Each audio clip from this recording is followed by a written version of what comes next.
And here we are at the 35th annual Gilroy Garlic Festival and the Great Garlic Cook-Off. And we want to welcome everybody that is here this morning. Uh, all 5 of you that have come out early, thank you very much for coming. Where are you from? Fresno. Welcome. Fresno, by the way, lovely Kate Callahan from Action News Sunrise and the wonderful Wendy Brody. Each of them will come up and thank you personally for coming to visit. Yeah. Fresno State won the Great Garlic Bowl yesterday. Oh, fabulous. Was How it wonderful. The first time we've done that event. First time. So we're very excited. And Fresno State won that. And they beat Cal and who? San Jose State. That's right, the Spartans. So that was, where are you from? Where in Florida? Florida. Where's that? Very, very good. cool. Welcome. Thanks for coming from Florida. Where are you Yes. from? Fremont. It was a long travel. You made it through Milpitas okay, and we're glad that you're here. Before traffic. Before traffic. All right, we've got a lot of stuff that we're going to do. Welcome all of you. Thank you for coming out. And we're going to, what we have here, if you've never seen the Great Garlic Cook-Off before, is 8 people battling it out. And Kate, Wendy is our food expert. I know. We're so lucky to have Wendy Brody here with us this year. Thank you. Well, it's a real treat, and now we all get to taste the recipes. I've been You've been sitting at over the there, judges' table. but I was able to pull some strings, and now all of us up here, you especially get to taste I didn't know them. that. Yes, We this never year get we to do. taste. I We know. have our own dishes this year. We actually get our own plates, which will Ooh. be very nice. Now, Wendy, we'll mention this a couple of times, but Wendy, you've been on this thing from the beginning. Can you tell us a little bit about the process here? Well, I was lucky to inherit this job from Dee, who had been the cook-off consultant for 9 years, and I think I'm just about at her place. But the wonderful cook-off committee wades through hundreds of recipes and whittle it down to about 60 plus, and we get to whittle those down, and then now the whole cook-off committee comes down to our house. We have about 10 of them that they work all year at this job. So all you those know. people are in your house, and you're cooking how many recipes? Oh gosh, I think we did 30 this year. Tested them. You cook 30 in one day? 2 days. 2 In days. 2 days. Sometimes Two, it's yeah. 3. Come on. So you went- Sometimes it's longer. You went on a recipe bender, Yes. a garlic recipe bender at Wendy's house. And thank goodness our neighbors are so great because we share the leftovers as well, now that Scope, I don't know if they're here this year, but they created the best mouthwash so we don't continue to reek for weeks. Well, it's one of It's the good to live next door to Wendy. Absolutely. Seriously. We're going to find out if we can move over. Yeah, block party. Just so you know, Wendy, Kate often does that too. She often says, I'm just going to spend the next 2 days doing nothing Cooking. but sitting down and knocking out about 30 recipes or so. And we'll have about 20 people over to the house. It'll be a good time. But what do you learn from that? When you, now, obviously, you're going to get some indication, but what do you get when you start, and then what are you learning about the recipe as you're making it? Well, first of all, there's something in the recipe that catches the eye. It's like reading a menu in a restaurant. Some things just pop out Well, at we were you. talking just a few minutes Yeah. ago that this year some of the things that grabbed you were types of garlic that Brand maybe new. a lot of people don't know. I had never heard of the black garlic, and it was so much fun to experiment with that. One of the recipes, not in didn't make the Right. 8 cut, was just amazing new product that I had never learned about. And then The heirloom. and the heirloom Monviso, reading about how Don Christopher discovered it in Italy and brought it over here and cultivated it, and now it's really catching on. And then Jay, one of the judges, was just talking about discovering garlic scapes that he's using that's like the core, like a chive. So I've never seen that out. So gosh, there are all these wonderful. It's a new learning things. experience about It garlic all really the way is. through. But we really do learn a lot cooking all the recipes, and then we comment like the judges' scorecard. They go on creativity, flavor, appearance, texture, all of those things, and the use of garlic.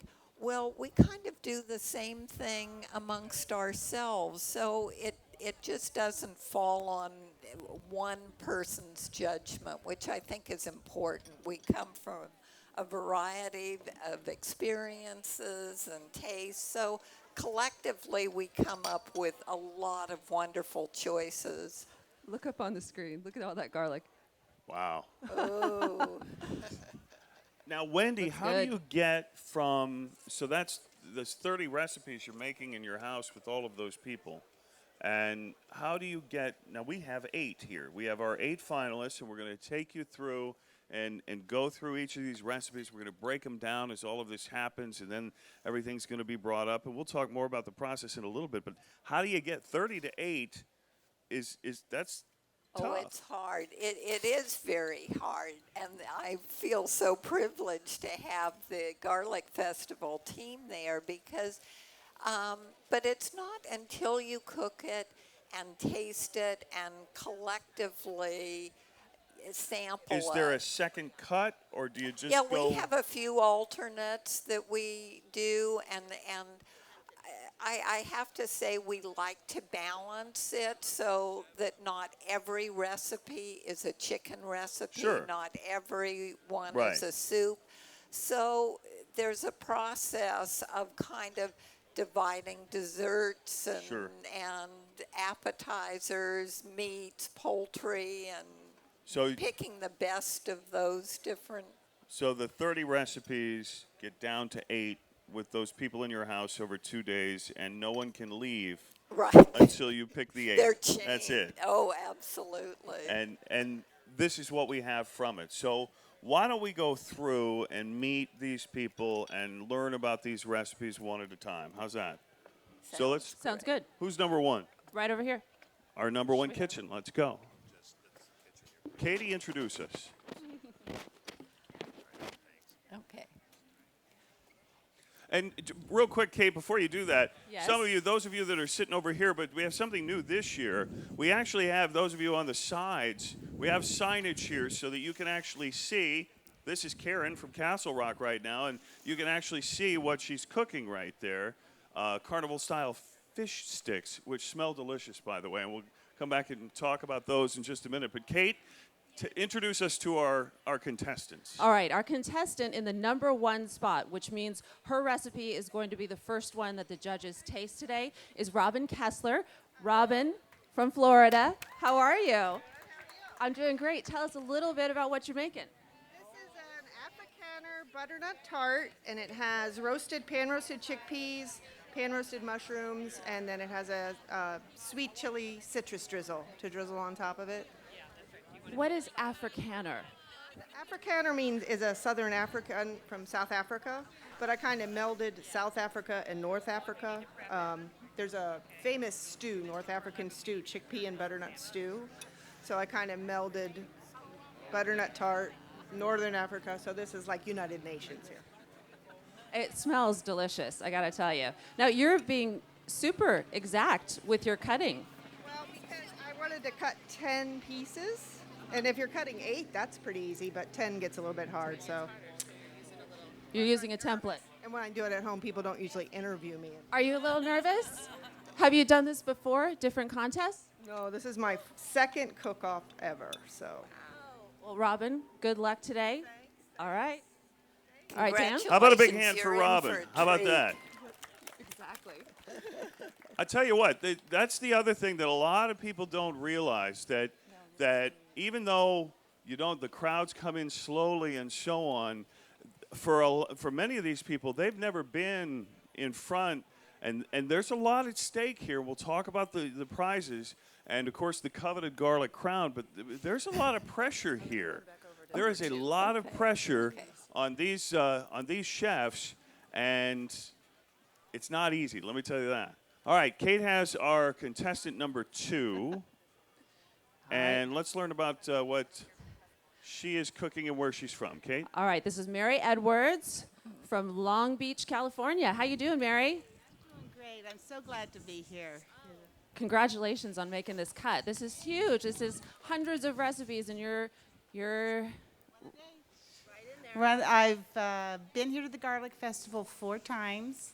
I've entered for 7, 8 years, but the other 3 times I was always on that side of the stage, cheering on friends that were up here. So this is my first time here. This is amazing. Tell us what you're making. I am making scampi-style seafood bisque with lobster, get out of the way, and crab and shrimp in it, and it's not a chowder, so it's not thickened with flour. I'm thickening it with egg yolks and heavy cream. Are you doing a little And- stock action over here? Yes, I did.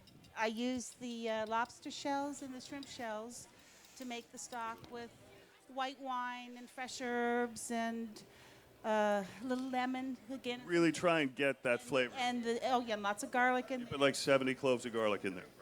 well, altogether I have 3 big heads of garlic. Well, if you don't win, you should have put in 4. Just so you know, I'm kidding. So, what are we going to bring together? There's an entire head of roasted garlic in the garlic butter, and I'm making breadsticks out of these. So I'm going to toast them up, cut the crust off, and then cut them lengthwise. So they're bread and they're sticks, but you're not your typical breadsticks. Outstanding. That looks delicious. Doesn't that seafood look gorgeous? It looks the so lobster, the scampi, and beautifully veined. Wendy, you're our expert, and tell us: Thank you, Mary. how about matching garlic up with different proteins? Is there anything to keep in mind, or is it just a free form, crazy go for it? Well, I think nowadays it can be a free form, crazy go for it because so many people are inventing new ways like candying garlic or garlic chips. And so who's to say somebody's new idea won't work? So I think it really pays to have an open mind about things, not get steeped in tradition. Exactly. I want to introduce you to our contestant number 3, Renata Stanko. She is from Lebanon, Oregon. First of all, where is Lebanon, Oregon?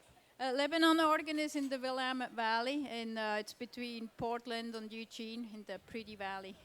Very nice, beautiful country, right? Yes, it is. Okay, I'm going to come around on your side, and I want you to tell me what you're cooking for everybody.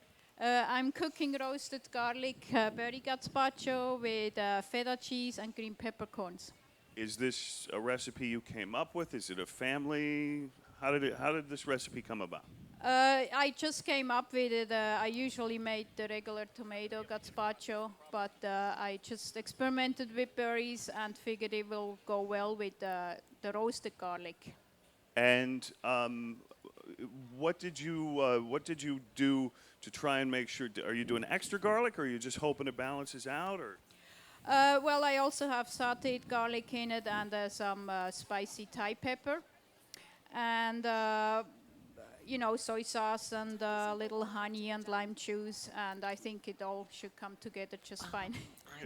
I think Forgive me, but I notice your accent, 12 noon. and I'm guessing you're not from Texas. So where are you from? I'm not from Florida either. I'm from that we Switzerland. announce I was the born in winners at around Switzerland. 12, Outstanding. but Has I cooking think been it's a part of little your family, before. or how did you start getting a passion for cooking? Yes, my grandma and grandpa owned a restaurant, and I watched them a lot. My mother cooked a lot, and so I was, being in the kitchen all the time. Outstanding. Well, we wish you a great deal of luck and can't wait to taste it. Thank you. Give her a big round of applause if you would. Very good. It looks good. All right, contestant number 4, and Kate and Wendy are over there. And contestant number 4 is Karen Harris. Karen, good morning. How are you? I'm good, thank you. Tell us where you're from. Oops. I'm from Castle, well, we renamed our town, so I'm from Castle Pines, Colorado now. It's just south of Denver. Well, welcome. What are you making for us today? I'm making carnival-style fish sticks with a spicy kohlrabi and apple slaw and some lemon jalapeno mayo. Kind of a spicy tartar sauce. That sounds great. Now, how did you come up with this? Well, it's just kind of a blend of a couple of ideas that I put together, kind of a play on fish and chips, and whenever I think of, anything on a stick, it's kind of a carnival idea, so just kind of, it all came together. And tell us a little bit about the slaw, too. The slaw is red and green cabbage with some apples and some kohlrabi, which is kind of a turnip-flavored vegetable, and some horseradish, lots of garlic, and just a nice little mustard dressing. So it's kind of sweet and sour and spicy. It was really good, but all of the recipes when they came up here were so good we couldn't choose, so thank goodness the judges have the hard job, and the chaperones here are all ones that helped cook these recipes down at our house. So I have to keep anyway. remembering you've gotten to taste all of these already. Yes. So So you have a I'm little- off the hook. But you have the insight, too. Yes, and fried foods are comfort foods. So we don't have that many fried items. No, and I have to say, one of the first things I heard when I came up here this morning, somebody's doing fish sticks with slaw. And I'm like, And "Oh, that boy, sounds are so good." these good. They sound delicious. Well, good luck to you. Thank you so much. All right, Dan? Let's give her a big round of applause. All right. It is a beautiful day at the Gilroy Garlic Festival, and we want you to be able to go home and remember it. All of these recipes that we're talking about are available to you. Where am I? Thank you. I'm sorry. And they're all available to you. Zoom in on that. Look at this. We have this beautiful book for you. Put this together every year. It's the Great Garlic Cook-Off. And inside, show you this, inside are all of these recipes and a bunch of others as well. But all the recipes from the Great Garlic Cook-Off are actually in here, and you can prepare these yourself.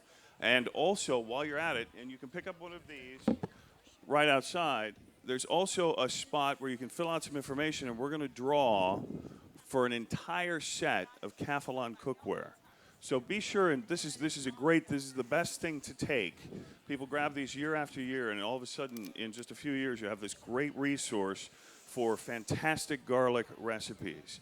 Now, I want to go over and introduce you right here, see the cooking going on, to our contestant number 4. I'm going to sneak right over here. And this is Christine Snyder from Kihei, Hawaii. And, you're contestant number 5? I apologize. I majored in English. But she is making something, a little mahi-mahi for us. Take a look. Okay, so, Christine. Aloha. Aloha. Where are you really from? Originally. California. Central Valley, And California. you live in Kihei, Yes, I do. on the south shore of Maui. 15 years. Such a beautiful place. It's not bad, but Tell me about your recipe. Wendy, Yes, look at this. I know. she knows the recipes. It's all coming back to me now. Tell me where it came from. Well, lau lau is a traditional Hawaiian dish, but they usually steam pork. It actually was done in an imu, which is actually an underground steamer, for years. But they would steam it to death, so I decided. They've started doing it with fish, and I thought, well, it needs a risotto. It needs some more stuff with it. And when you see the tea leaves, they're beautiful. Excuse me, I have to. Now, Wendy, when you're combining sort of like a dairy-based, that's what that looks like to me, right? Yes. That's to me, you have to do that right, or it could be really bad. Well, Wendy's yeah, really yes. nice, and she doesn't want to say anything like that. But I'm just saying that it can come Yeah. out great, but when It you're dealing with can, dairy-type it stuff, can. your temperature Yeah. is very important. It and all really is. It is because you don't want to over poach anything, and yet you want to reduce the cream base Right. and thicken it. So, one of the categories is presentation on these dishes, and she talks about the tea leaves. This is one of the great presentations that we have. and these These tea leaves came from Maui, so they've been in a suitcase, but they're still absolutely Aren't gorgeous. they beautiful? Oh, those are pretty. And you're gonna. So, are you're gonna wrap them in tea leaves? Yes, it's actually comes in this little package and makes a nice little serving dish. Now, in Hawaii, your fish is so unbelievably fresh all the time. And so do you basically does your family just eat fish all the time as probably one of your main proteins? We eat a lot of fish, but I also want to tell you that in Moss Landing they had a fresh mahi, and he filleted it right in front of me. It was every bit as fresh as what I can get in Hawaii. Phil DiGirolamo has the Yeah. hookup, I'm telling you, over there at Phil's. So we're going to get out of your way a little bit and see where it goes. But that's the thing, Wendy, is that there are a lot of variables. You talked about some of the components that come into play when you're just trying to get the committee to recognize your recipe. But then when it goes, you've been a judge, you've sat at that table before. Tell me about all the things that come into play there. Well, we're looking for texture. We're looking for a creative use. We're looking for flavor, and so many different things. A recipe can be so beautiful, and then perhaps it's been over-seasoned or under-seasoned, and that's why the testing of it is so good ahead of time, because we get a chance to understand, not just read the flavors that all, or the ingredients that all sound so good. We get to actually experience it, and then we testing it ahead of time and then testing it again at the table. We know kind of whether we've done it right, whether it was clearly written or not. And as you look at the food as they're preparing it, we joke a lot about this. We joke a lot about, did you put 40 cloves of garlic in there and so on, and that's sort of let's load it up with garlic. But Wendy, there's got to be, we joke about that, but there's got to be a balance, really. You don't, we're not trying to find recipes that over garlic. No, just the opposite. That's the beauty of the Garlic Festival, is everything is subtle. It's there, but it doesn't overwhelm you. No, you want to taste the fish, you want to taste the cream, you want to taste the lemongrass or the coconut or the this or the that. And the garlic should enhance It the does. dish all the way through. It just is that splash of perfume Absolutely. that isn't overwhelming. You're not knocked out by it. But sometimes it is the star. Yeah. I remember a couple desserts where the garlic was the star. You remember over the Yes, years? yes. So there's a lot of balance over there. And Kate, I think our sixth. Well, we have another contestant. We've lost count. Who do we have? All right. Our next contestant. Do we go this way? Okay. Number 6. Okay. Our contestant number 6 is right here. Is Stacy Clayton. That's right. Hi, Stacy. How are you? Great, thank you. Where do you hail from? Seashell, BC, Canada. Yeah, awesome. Thanks for coming all this way for us. Tell us what you're making today. I'm making wasabi potatoes with soy glazed salmon, dill crab cake, and lemon beurre blanc sauce. Okay, and how did you come up with this recipe? Long story short, went to Hawaii with my parents and went to a nice restaurant and had a blue crab crusted opaka paka, and it had spicy potatoes and a sweet buttery sauce. So I came home and decided to create something from the West Coast, and that's how it came to be. And then I saw the contest and decided to adapt it to the contest, and that's where I came up with it. So you took a dish that you had in a restaurant, tried to replicate it. How long did it take to perfect? Couple times, maybe. It was good at the first couple times, so we just kept creating more with it until it got to the contest. Now, how are you on the contest scene? Is this one of your first contests, or have you been doing this a long time? Very first. Yes, thank you. Yeah. Are you nervous? Very nervous. And because of the time, or because you're cooking on a stage? On a stage, live. I tried something once, but it was a recipe sent to a magazine, and you don't cook it or anything. It was just published in a magazine, so it's not the same anywhere near what this contest is. So This is a big deal for me. Well, it smells delicious. Good luck to you. Kate, one of the fun things about her recipe, and I don't want to encourage this necessarily because the age of technology of being able to type something, email it, and forward it, but her recipe was 3 or 4 pages of the most beautiful hand printing that one could ever imagine. And then in asking her about that today, that's carrying on in your profession. That people want you to do this for them, isn't Everybody it? loves it if I handwrite something, so I get requests all the time about writing for them. So yeah, thank you. But it was so beautifully done that it made us actually sit down and read. And who really, in this day and age, wants to read through 4 pages of ingredients?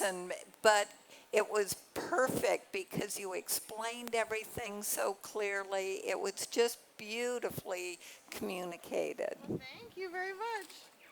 That's so fun to hear because in this day of spell check and everything else, when you can just hit delete or forward back, whatever. Yeah, I to wish I handwrite- had a copy of that in Aw. my papers here. It's in the car, but it really is worth it. You probably have one sitting around.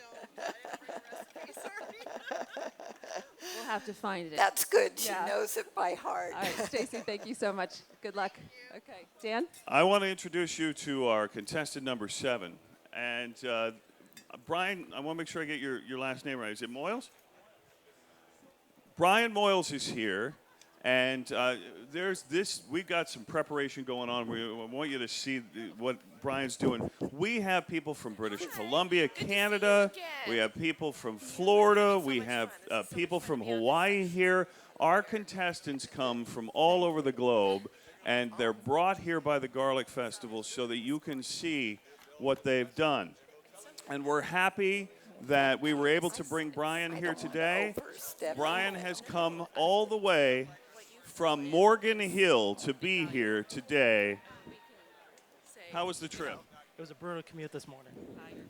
Now tell me, first of all, tell us what you're cooking. So it's a rotisserie leg of lamb. It has a Chardonnay and herb garlic glaze over it, and then quinoa tabbouleh and a roasted garlic topping on it. Check this out. Look at the line. He's going all the way down, and that's your baby back there, that Weber. Tell me about that. Come, I got to check the lamb. I don't know if you want to come check it out. Let's go check the lamb. So this is a standard Weber kettle setup with a rotisserie attachment. And I've been working all kinds of stuff on here. Wow. The lamb itself is something I've been practicing a few test runs. Do a lot of chicken on here. One of the unique things I'm doing with the Chardonnay glaze is I have oak wood in here as well. And the oak really plays off the Chardonnay really well. So, Come on in here. You got to see it. Look at this thing. What makes this perfect when it goes right? so the outside gets seared, right, from the rotisserie. And the inside's really moist. And as I'm adding the glaze over here, I'm doing it with an herb brush. So I'm layering all the flavors on with the herbs and keeping that moisture in there to keep it really moist overall. You got to have some experience. You're using actual. Wendy, he's using charcoal here. Like charcoal, it's I not know. a gas grill or the whole deal. Backyard, yeah. No, this is something something I love. Ours didn't look quite as When you made it, it didn't sensuous come out as this. No, but this is rotate. I mean, this is beautiful. There should Thank be you. an award for salivating the recipe beforehand. Flavor to it, yeah. It's got an unbelievable. Tell me what's happening here. I know you mentioned it before, but tell me what's happening underneath it that gives that flavor. Get a look in. I've got the charcoal offset, so it's basically indirect cooking, right? So the coals are on the sides. The rotisserie is obviously in the middle. I've got some white wine and just water down here. And as I go over this with the herb brush, all that base is going right in there as well. I'm going to use it as a sauce at the end. And keep basting it as it Just cooks. keep basting it, yep. Wow, that looks fantastic. I must tell you, Wendy, when as Kate will tell you, when I barbecue, it looks almost the just same. like that. It's almost the same. Just like that. And look, he's basting with rosemary too. And It's rosemary and thyme, a combination of And- rosemary and and thyme. look at Rosemary's his from the brush. garden. Love it. Look at the herb That's a great brush. idea. So That this adds a is ton of flavor right fabulous. here, yeah. you know, dude, you're That's a making a lot of cooking us show guys right look really there. bad. Like you Seriously, probably all the like guys do are your like- own electrical wiring and stuff, right? Not worthy. quite electrical. All right. How do you work on this time-wise? How do you you just have it down to exactly? But isn't this tough to tell? is tough, but I've done it enough. Basically lamb's 15 minutes a pound roughly when you get it on the rotisserie. So, I've got it trimmed down to exactly 5.5 pounds. So it's going to cook the way I want it to. And the control on the grill isn't that hard. So I just control the vents for the temperature. And I've got a little thermometer over here that tells me I don't want to keep it below 350. If I'm between 350, 375, hour and 15 minutes, hour and 20 minutes, it's going to come out perfect for me. All right, and Mr. You know what else he's got in the recipe, though, Mr. I'm on the cutting edge. Quinoa. Now, tell me why you chose quinoa. And So it's something my wife brought into our they all menu at do. home. Yeah, all the so, women bring the she's quinoa like, in the house. yeah. I know. She's like, we got this quinoa stuff. We got to start figuring out what to do with it. And actually, the quinoa tabbouleh is a recipe that she kind of introduced me to, and I've worked with it over time. But it makes a dish really light at the end of the day, right? So I've got this lamb. The quinoa tabbouleh's got a bunch of mint, parsley. It's got raw garlic in it, right? And then salt and pepper, obviously, and local olive oil as well. And that just brings a lightness to the dish overall. Combines really well with the lamb. And then it's the roasted garlic tapenade, olive tapenade too. So when I was first doing the tapenade, it was with fresh garlic. When I started roasting the garlic, that changed the whole flavor of the menu. It sounds delicious. I Oh my have goodness. to add that I was inspired by your quinoa recipe and was asked to do a salad for the Bach musicians, and it had to be something healthful. Yeah. So I had the mixed tricolor quinoa, the tabbouleh. So that was your inspiration Thank that you, thank you. saved me yesterday you. with the salad. Thank you. Thank you. No problem. Good luck. Thank you very much. All right, there you go. So give him a big round of applause, would you? Brian from Morgan Hill. And now our 8th contestant is Mary Shivers from Ada, Oklahoma. Give her a big round of applause, if you would.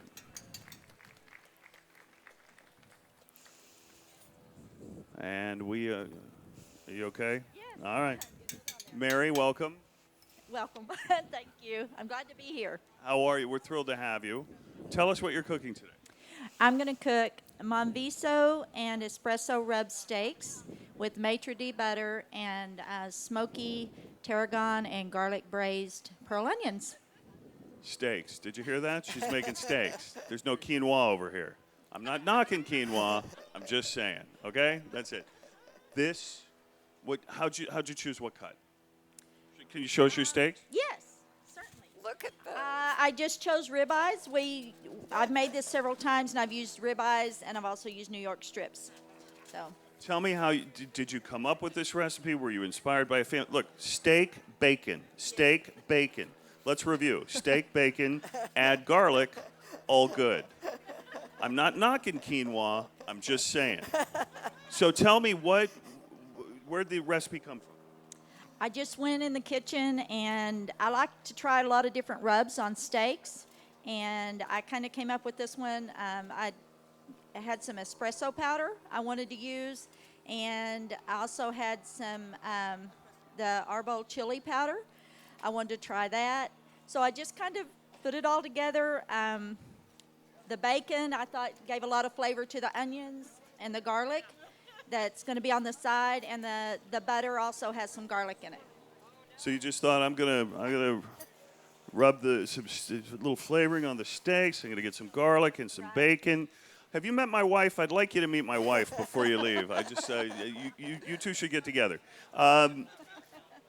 And what's going to happen now? So tell me the rest that takes it all together. Okay, I'm about to saute the garlic just until it's fragrant in this, and then I'm going to remove it and into the bacon, and then I'm going to put the onions in there in that oil and the fat from the bacon, brown those onions, and then I'll be adding some dry red wine and a few other spices and the onion and bacon and garlic back into that skillet, and then I'm going to sear my steaks in this cast iron skillet and put those on that, and they're going to finish in the oven. And then the butter will be served on top of the steaks and the onions on the side. Butter on top of the steaks. There'll be butter on top of the Butter, steaks. steaks, bacon. By the bacon. And this is With a one little of garlic. those- Yeah. Well, I think a little big side of roasted garlic, and we're off and running there, Wendy. Gosh, yes, and this is the new Monviso The I Dan wanna- Christ, how did you figure to use? Oh, wow. I did. I researched what kind of garlic was grown here and read on the Monviso. So What was it that made you, that really just attracted you? What about the flavor of it? What was it that you liked? I think it's just the combination of all of it. You talking about the garlic? Yeah, the Monviso. I can't tell that it's a lot different than the other, but it might be just a little bit milder. And so, consequently, you can use more and get more mileage out of it. Certainly. Now, please, I'd use the wine. Personally, I'd try the wine if I were. Yeah, that's. So, now, Wendy, you've had a chance. You were talking about how much you like this Monviso and how much, it's sort of inspired you and such. What is it about Monviso that you like? Well, I was just so interested since it was a new heirloom, new to me. Obviously, it's been around, but this is what I love about working with the Garlic Yeah. Festival. You're always finding a new product, Right. like his pickled garlic and all Sure. kinds of smoked garlic, all those different things. So again, tasting things side by side, I think it just has a little more flavor and character. And anyway, Can't wait to try it. Hopefully, Don Christopher will come by. We'll talk to him a little bit about how he brought it over and all that. So everybody, please give a big round of applause to Mary Shivers from Ada, Oklahoma. a veteran for this Garlic Festival. Her name comes up year after year. It's wonderful. Her 4th trip to the Garlic Yay. Festival. Mary, thank you so very much. We really appreciate you coming by. Can't wait to taste it. Kate. Hey, Dan, speaking of tasting, our judges already have dish 1. Robin Holy cow. Kessler's tart is being tasted by our esteemed panel of judges, who we shall introduce right now. We'd like to say a big hello to Jay Minzer, private chef from New York. I know they're all. Jay, give us a wave. Jay, stand up, would you? Stand up, come on. Jay has been a veteran of the Gilroy Garlic Festival for quite some time, and 14 years, is it really? Yeah, 14 years this year. What are you looking for? Tell me about what you look forward to tasting and what you look for out of these dishes. Basically, what the same as what everybody else out here would be looking for if they were sitting up here. I'm looking for it to taste good, and to make me, enjoy it. And then, of course, then we're looking for uses of garlic and creativity and things like that. But at the end of the day, we're just looking for a food that's going to make us happy. Outstanding. Jay Minzer, give him a big round of applause if you would. Our next judge, Luca Retigliano. He's the executive chef at Cordoval. Luca, good to see you. How are you? Good. How's everyone doing? How you like it? It's not too bad. Yeah. You love garlic, I know that. Oh, I love garlic and the Garlic Festival, of course. And garlic is a big part of a lot of the dishes that you use. You're also an amazing chef when it comes to texture and things like that. What do you look for? Oh, what I look for is always good food, a little bit more spike and fresh on presentation, a little bit of different use of garlic. Everybody get to use garlic just as a minced garlic, chopped garlic as a seasoned ingredient, but there is different way to cook, raw, stew, sous vide garlic, garnish the garlic, fry the garlic, that extract the flavor. Just extract the flavor, transform it into a main ingredient, not just into a seasonal ingredient. So it will be fun to see how I can put that on the table on a plate. So. Very good. Luca, big round of applause for Luca. Thank you very much. Who's next? Dan, before I introduce our next judge, I just want to let you know Mary Edwards, our second contestant, plating her seafood bisque right now. There we She's go. got about 1 minute left. Let's take a look. Let's see if we can't get a look over there. She's got 1 minute. There's no pressure. We just thought we'd bring that on you at the last minute. Now, I don't even think she's listening to us. She is in the zone. I'll tell you what. Earlier, she made her own stock, and it's just remarkable the smell that was coming out of that. And Wendy, the aroma here is really a big deal because that garlic has to have, boom, it pops. The stinking rose. We tried to make our plates look beautiful, but they always top it coming out before all the wonderful contestants. Their presentations are just so fun to see. All right, and she's got her special strips there. We're all set, and we'll take some stress off her. Kate, what do you got? Seriously, Dan, talk about stress. We're always at kind of this leisurely pace here. It's so fun to taste. It's fun to talk about. But I'm just looking at Mary right now, and she is just, I mean, it Mary's really look brings at home Mary. We have a what sign these, for what Mary. these contestants really are doing. You know, There you it go. is a timed event, It's and tough. they are judged. Not easy, but we'll see. Kate, All who's right. our next judge? Okay, our next judge is Evelyn Milliette. She is from Raleigh. She's back with us again this year. Give her a big round of applause. Evelyn, yeah. how are you? It's good to see you again this year. How are you? Tell me, and here comes the food. What do you look for? Okay, I look for uniqueness in the ingredients. Have you tried to make something different, even if it's a twist on a classic, something that's original, and also not only the use of garlic, which is very important, but how they've cooked the other dishes. Have you cooked your, is the protein cooked properly? Like, I think the first dish, the chickpeas, to roast the chickpeas, not a lot of people are going to say, hey, I'm going to go home and roast chickpeas and use them as a garnish, but they're really good. They're really good, or a component as a dish. And, the mushrooms had a nice little brownness on them. It gives a nice sweetness to it. So those type of things that I look for. Working for Raley's Knob Hill, do you think you have sort of a little different perspective, or are they the things that have brought a different perspective to you when it comes to looking at dishes like this? Yeah, I've worked for years in restaurants, so you have one perspective of the food because you really have kind of the clientele that's going to want that type of food to walk into your restaurant. But in a grocery store, you're going to have a really wide range of people that are going to come in there. And it really taught me what is the general public ready to eat, and what is the top flavors that the general public are going to like. Yeah. Right, and the complexity of their dish may not be the same. I mean, it may be a simpler dish, but they still want to get the same flavor. That is right. You'll see a lot of things that are, something that's a comfort food almost, or something that you're used to, but you put a new twist on it, and it's almost a whole new dish as well. So the creativity is really important. Outstanding. Great to have you back. Emily, give her a big round of applause. Did you see the presentations? Oh, are you kidding me? There's caviar. Not only that, but did you get to see this one that we still haven't tasted yet, but we get You know to. what? We'll I tell you, we'll finish introducing our judges, and then we should knock out our tastes on these first couple. And we have a question for our contestant. This is something that we didn't really do before. For Mary, so sure. I just want you to know, in terms of the rules and so on, it's not that we didn't, really allow it before, but we wanted to make it formal that the judges would be able, if they wanted to ask a specific question of the contestant. And Mary, you're from Long Beach, and the judges have a question for you.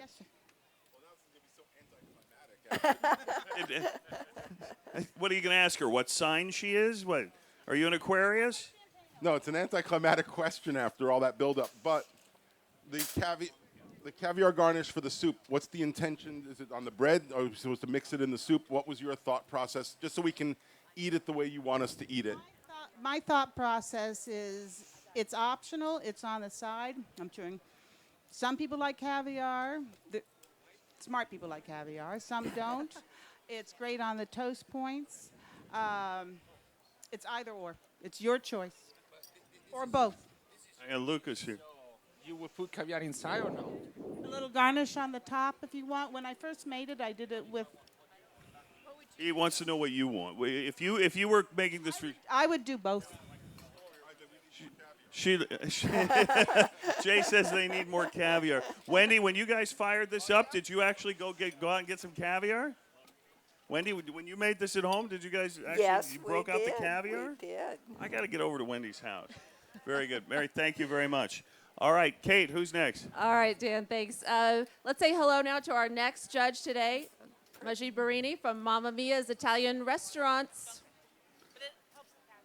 Mamma Mia's. Give them a big round of applause if you've ever eaten at Mamma Mia's. Fantastic stuff. Majid, you're a veteran of the Gilroy Garlic Festival, and this is the odor that we're smelling throughout this park today. You live in every day. Yes, it is great to wake up to garlic smell and taste every day.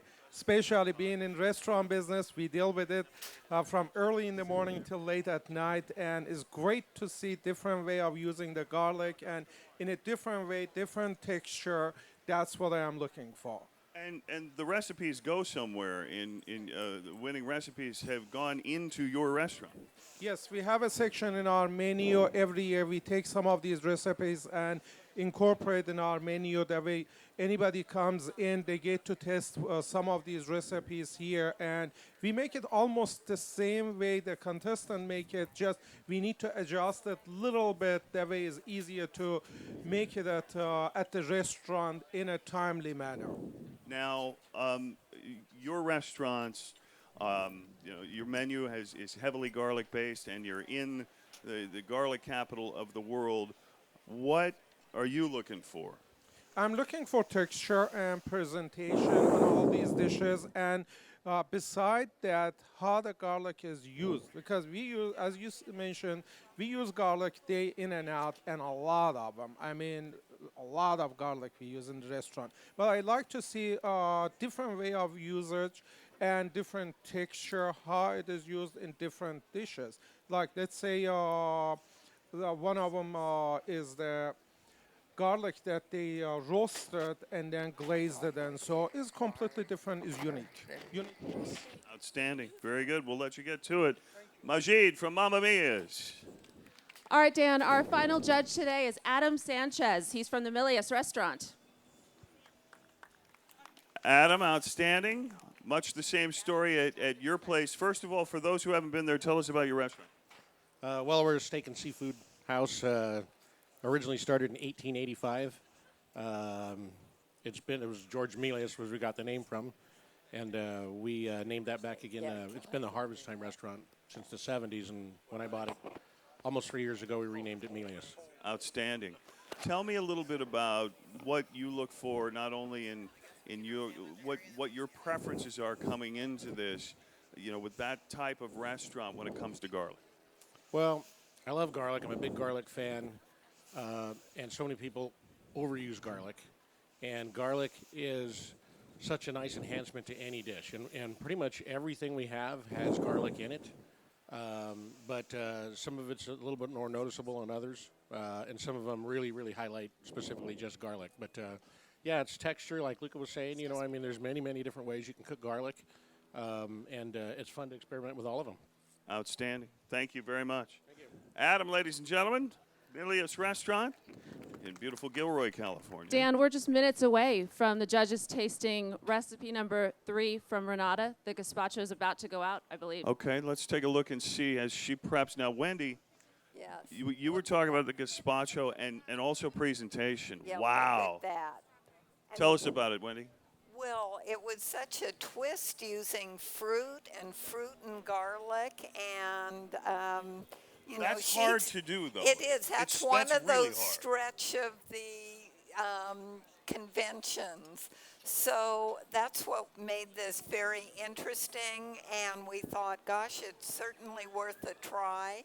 And that's why you just can't have a closed mind in reading some of these recipes. It's so exciting. It's hard, and our contestant. How do you feel about it? I feel good about it. I like the look of it. I like the taste of it. But you never know how it's going to turn out. Sometimes you get way behind. You did really well on time, don't you think? Thank you. Yeah, we did. So you had a chance to taste it, and you're feeling good, and you felt like you're balanced, and you worked your time okay? Yes, it worked just very well. And my chaperone, Patty, is really a great help. She is. We love her. This is a beautiful presentation, and Wendy, that's a big part of it. So we'll see what happens with the judges, and we're going to have an opportunity to taste these. In fact, we're a little backed up, so this is our third dish that's going forward to the judges, and for the first time at the Gilroy Garlic Festival, they actually are generating did they generate a dish just for us? Do we get to taste? I've been Or did told they lie to have. us? I don't know. I haven't seen it yet.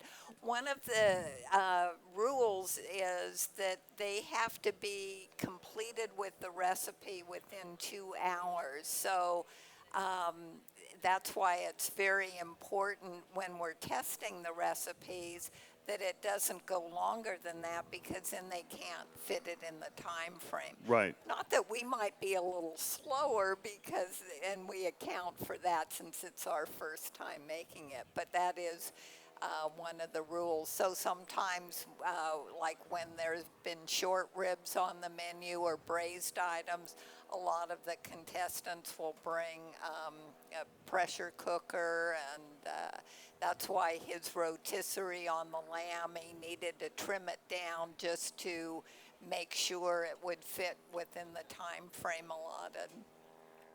If you are just joining us, just so you know, we're at our third recipe, and as Wendy was saying, these are all recipes that have to be made within a 2-hour time frame. So you may all have just arrived, but these contestants have been here since very early in the morning. They started cooking our first contestant at 8:40. 10:40 was the first plating. Right. So it's staggered every 10 minutes. So we're at number 3 right now, about to do number 4. So there's a lot of pressure. Yes, and they all have to have at least 3 tablespoons worth of garlic. I mean, there are all these little Rules. details. Yes, so they can have as much as they want, but of course you don't want it to be overwhelming. Right. But in a lot of these complex recipes, they will infuse that flavor in many layers of the dish, which is also very interesting, and presented in different ways, like candied this and infuse that. What also is interesting to me, you were talking earlier, and I know the heirloom is being used in one of these recipes, that we think garlic. But there are so many varieties, and when you say layering those flavors, I imagine that using all those different varieties helps in that. Yes, and different methods of cooking, whether it's roasting or poaching and steaming and smoking and using pickled garlic, and it's endless. And you know what, Wendy, Kate, look, can we take that other camera real quick? The tea leaves. Now tell us, Wendy, I want to know what's going on there. Can you explain to us what happens with that and how that comes into play? I mean, traditionally, wasn't that used as a way to cook and steam? Yes, it is. A wonderful way to do a lot of foods that you see in the Asian cultures and Pacific Rim cultures. Well, it looks great too. It's a great presentation component. But did you see this other presentation that's coming up with the, Are these the fish sticks? Yeah, the newspaper. fish sticks. So presentation is a big part of it, and we have tea leaves over there, and then wow, look at that. How are you feeling about this? Well, everybody says it smells good, so I keep saying I hope it tastes good. It does smell good too. Now tell me what you did with the garlic. It's cooked in wine, butter, and a little bit of sugar. Outstanding. And you're just stacking it up. Want to find the right balance here, and then will you wrap them, or is this just the presentation altogether? Actually, you wrap them and then you cut them right before you eat them. Outstanding. Boy, it looks great. I'll get out of your way.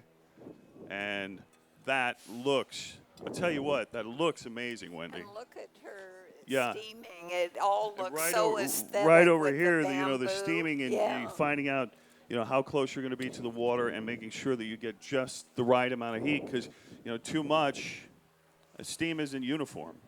Even her cutting board looks like the Hawaiian Oceans right there. It's great stuff. Aesthetics in every aspect. Looks great. All right, we'll see how it goes. Kate.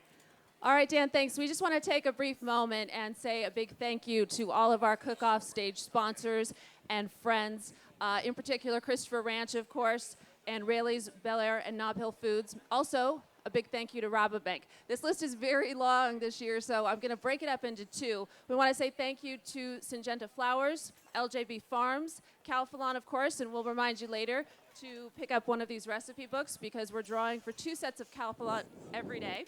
Also, we want to say thank you to Lucero Olive Oil, also to Lowe's, Elaine Bonino, Blossom Valley Foods, Western Tree Nursery, Ernie's Plumbing, Mansmith, Vic Vanny, Fortino Winery, Solus Winery, Calera Winery, Satori Cellars, Fernwood Cellars, Sarah's Vineyard, and Lido Gallery and Framing. Big thank you to all of our sponsors. Give them a round of applause if you would, please. This whole thing would not be possible if it were not for our sponsors. Now, we have something very exciting this weekend. We're very, very lucky to have one of the biggest names in food, particularly when it comes on television. I know so many of you have watched her from the very beginning, and I'm very happy to tell you that Carla Hall is here right now, in fact. Carla, come on up here. Yay! There she is, Carla Hall from The Chew.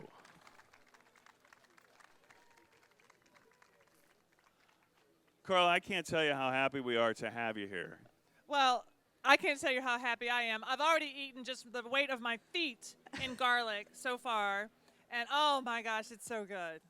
It's so fun, isn't it? Yeah, it's really fun. I fired up over there with the. You did the flame up. I did the flame up. Fire up, flame up. I did it. I did. That was really fun. Not everybody gets to do the flame up. You know, I mean, that's a big deal if you get to do it. And those guys are for real, right? Oh no, they're totally for real. They're pyromaniacs over there, but in a fun way. And then they get the music going, and then the crowd is going, and then I'm dancing, but I'm dancing around fire, and I'm like, oh my God, this is so fun. Yeah, that. Well, we're thrilled to have you here this year, and you're going to be here tomorrow for another big competition.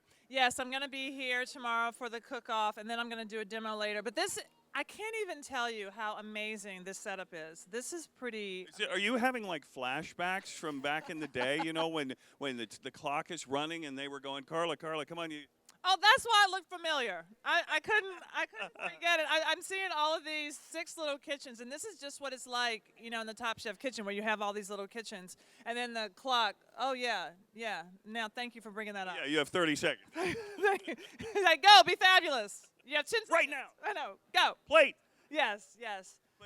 That is, you know, it's one thing when when you're doing it, and you, at least on Top Chef you had at least after the first one, but for these people, this has got to be crazy tough. No, it's crazy because I think what's really hard. I mean, granted, you're cooking in a time limit, but what's really hard is that you have your soul on a plate. I mean, here you are doing a dish that other people are going to judge that you really like. And unfortunately, everyone can't be the winner. But they're all winners because they're here. Because how many dishes do they start with before they even get to this stage? Hundreds and hundreds and hundreds. And then they narrow it down. Wendy, you narrow it down to like, what 30 or so, and then you test the 30? Oh, yeah. Did you? I don't know if you were here, but they all go over to Wendy's house. Yeah, so when did they go to your house and you test all the recipes in your commercial kitchen at your home, which is an oxymoron? It is. I even have a walk-in, so I can store all the stuff well. She has a walk-in. You're on the Chew. Do you have a walk-in? We don't even have a walk-in on the Chew. We don't have a walk-in. Wendy has a walk-in. By the way, I'd like to invite all of you, if you to come with us after the Garlic Festival today. We're all going to Wendy's house. And if you just stop and pick some beer up on the way, it'd be awesome. We'll get ahead. Yeah, Wendy, that'll be awesome. We'll get ahead for next year's recipes. We'll find like one person 2 days later. Oh, they passed out in the walk-in. I don't know. Hey, Dan, maybe you and Kate ought to be in on the process of helping us kick. I mean, cook. Dan Kerrigan and his wife Renee, they come and he's the president, and they all come and do it. Well, I'm available anytime. I'll be in the walk-in with the beer if that's okay. How has the Chew been for you? Has it been different and so on? But it's got to be fun. It is so much fun. I mean, the fun actually starts in the dressing room, and then we'll share some secrets, and then the cameras start rolling, and then Michael kind of tells America our secrets right there. You know, we can't do anything about it. But no, it's so much fun. You know, it's funny because you guys bring different kind of things. He's got the whole Cleveland thing going on, and you have all those flavors from the South. It seems like it's just a great combo. It is. I mean, what I love about the show, and I don't know about you guys, but you have 5 different people, 5 different perspectives, and what that means is they're all right, even if somebody is doing something differently. So it's very powerful for 5 people to get in front of you and say all of these methods work, and versus a single host show when you see one way and you're like, oh, this is the only way, but you have 5 people showing their different ways, and that's what I love about the show. And people love it too. And you can see it on Central Coast ABC. And we're going to get more from you a little bit later. Carla Hall, everybody. Give her a big round of applause. Kate, the countdown is on here. Where are we? We are with Karen right now, and her fish sticks, her carnival-style fish sticks, those are being sent to the judges right now. In fact, I think they have them in front of them, Dan. You know, Wendy, you've been there. Why don't you interview the judges and take us through the process? Oh, the judges want Karen? All right. Guys. After sitting here, being in your spot, what are you thinking of right now when you're looking at that? And I saw you taking a photo. Well, I take a photo of all the dishes, trying to, for my personal portfolio and student member. But this is really, really fun stuff. This is a classic and a classic twist, and you present it on a new way. It's funny, it's colorful. Just hope it's gonna taste good. At the end, that's what really matters. But good, and good to see you again. Yes. Good to see you, Wendy. Every year we have to do garlic. Yes, we have to do garlic together. yes. First word that I thought is, oh, how fun. How fun. This looks like, I mean, it just looks like a great presentation that you're going to have fun eating it, that you're going to enjoy what you have on here, because you've got this like little coleslaw salad here, which is a little bit different. You know, it looks like a different twist than your original. Yeah, Jay's over there just, he's looking for a story about himself on this here paper. Yes, we'll go to him so you can eat it. I was looking because Evelyn got me hook, line, and sinker and told me it was there. Man, I still can't believe she got me after 14 years. But, wow. But, yeah, this is, on the presentation here, bravo. Great, great job. This is really, it sets the whole tone with the, English fish and chips in the newspaper and the whole bit. And I can't wait to eat it. It looks great. It really, really does. Usually there's been some beer on the table in the past. I think it needs to come back. Garlic beer. Karen's with me right here, guys. Karen, what do you think about the review so far? Oh, I'm loving it. I'm real excited. I just wanted to do something really fun and kind of some comfort food and just something that, was kind of captured the spirit of this festival. So that was really what I was working on. I hope you guys like it. Evelyn, is that what I heard you say? The first thing was, oh, how fun. Oh, how fun. Yeah. Oh, thank you. Yeah. Thank you. It really looks great.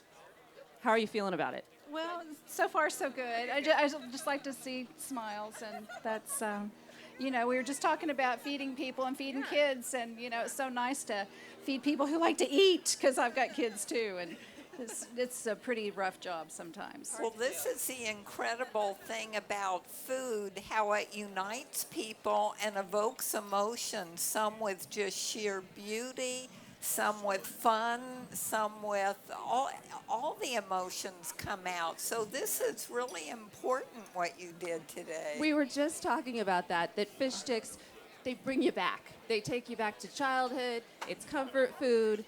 And I think it's a really great thing. And Wendy's right. It brings people together. It does. And that's why I love to cook.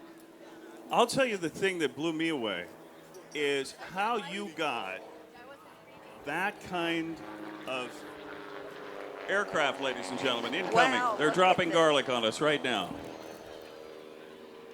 How did you get that texture with just a regular, stove? Well, that's amazing. Yeah, well, I brought my deep fryer with me, and it was brand new. So I was keeping my fingers crossed. But that's not like a commercial. You didn't bring in a commercial deep fryer. That's incredible. So you just got like you go to where Kmart? Yep. You went to I the, sure did. You went to the I Kmart. think You it got a was deep Target. fryer, I think yeah, it was Target, or yeah. Target, and you got the deep fryer. And you still, but it's your breading though, and how you are your what is it? What do you call it? Well, we love fish and chips at the house. In fact, Wendy and I were talking. That was one thing my son, I could always get him to eat. And, I love the kind of tempura light batter, like the fish and chip shops in England. And so I kind of wanted it to just be a cross between the fish and chip shops in England and, just something, fun and. The hardest thing I've always, is in terms of eating that, it's so hard not to go and it be too oily or too greasy. I agree.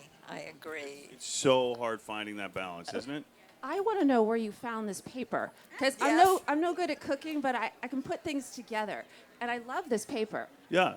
Well, you can order it online, but there happened to be a fish and chip shop place in Denver, and I drove across town because they're so cute, and that's what they use. And I just thought, like I said, I wanted to keep that fun factor in there, and I just thought it was I kind of think cute. they better frame this in their restaurant and give you a special award. Thank you. I'll have to take a picture and give it to them. All right, Karen, good luck. Thank All you right, so much. we'll see. And the clock is now ticking, and our next contestant that will be sending up from there is Christine Snyder from Kihei. You may recall we showed you her stuff earlier. She's the one who's doing these beautiful tea leaves, and this is the process here. So when she plates, we got to get this right. Wendy, this is hard because you got the tea leaves going on, you have your presentation going on, and you're worried, is the flavor going to stay in there, and you got to keep the fish warm, and then she's got the sauce. This can't be easy. No. When and you look made at- this, how hard was it? Well, she put a lot more effort and had the right tea leaves. Look at her two-tone, the burgundy and the other. We weren't so lucky. But her picture and her photograph spoke 1,000 words. So we knew if we made it and the taste was good, it would be just a winner. Like all of them are when they get to this stage. They are winners. So it really doesn't matter who's the extra special winner. They all have won at this point. Now, again, this is mahi mahi lau lau with shiitake risotto, candied garlic, and coconut cream. And again, if you just came in, right out here, go ahead and hold it up. If you see right up front, you can get this recipe and all the others that are being cooked today, and you can actually take this home and cook it yourself. Now, they just gave Christy the 2-minute warning. So she's got her 2-minute warning, and she's got the coconut cream. Made it down, Christy, you're good. Don't worry, there's not too many people watching you right now. And they're all in their underwear. How are you feeling about it? Shaky. Are you good, though? It's still only, it's 8 in the morning now where it's better. Well, this makes a nice breakfast in Hawaii. Good breakfast, yes. That or spam that you get at the Circle K, whatever works. Are you feeling good about it? Are you happy? I am happy. The tea leaves made the voyage. That was a long thing. I got the most gorgeous mahi in the world right here. And the garlic, having peeled garlic was such a gem. And you felt good through the process? Do you feel like it's cooked right, or do you have any worries at all right now? Should I? We'll have to let you know. Okay. But you feel good. That's up to the judges to say. I got to tell you, Wendy, this looks fabulous. It certainly looks fabulous. Your presentation is great, but it looks like your fish is cooked perfectly. We'll see. But what an effort. Christine Snyder, ladies and gentlemen, from Kihei, Hawaii, on the beautiful South Shore of Maui. Man, I got to tell you, it's so stressful, Wendy. I know. I've been in challenging positions where it's down to the wire and you've got to get it out there. It's a challenge. Now let's go through the presentation. Kate, we want to show our, let's for those that have just arrived, we want to show let's walk through these, shall we? So we have 1, 2, 3, 4. All right. And will you just come around and just introduce us to each of these dishes? And let's just get a good look. And Wendy, if you could comment on each one and give us some insight into what you think will make the judges or grab the judges' attention in terms of this competition. All right, our first contestant, and this is what we're looking at right now, it's the Afrikaner butternut tart, and that was from Robin Kessler out of Sarasota, Florida. Wendy, what do you think? Let's just actually show everybody the tart. I want to see the tart. Let's just show everybody on the screen the tart. There you go. Look at that. All right, go ahead. Sorry. That's all right.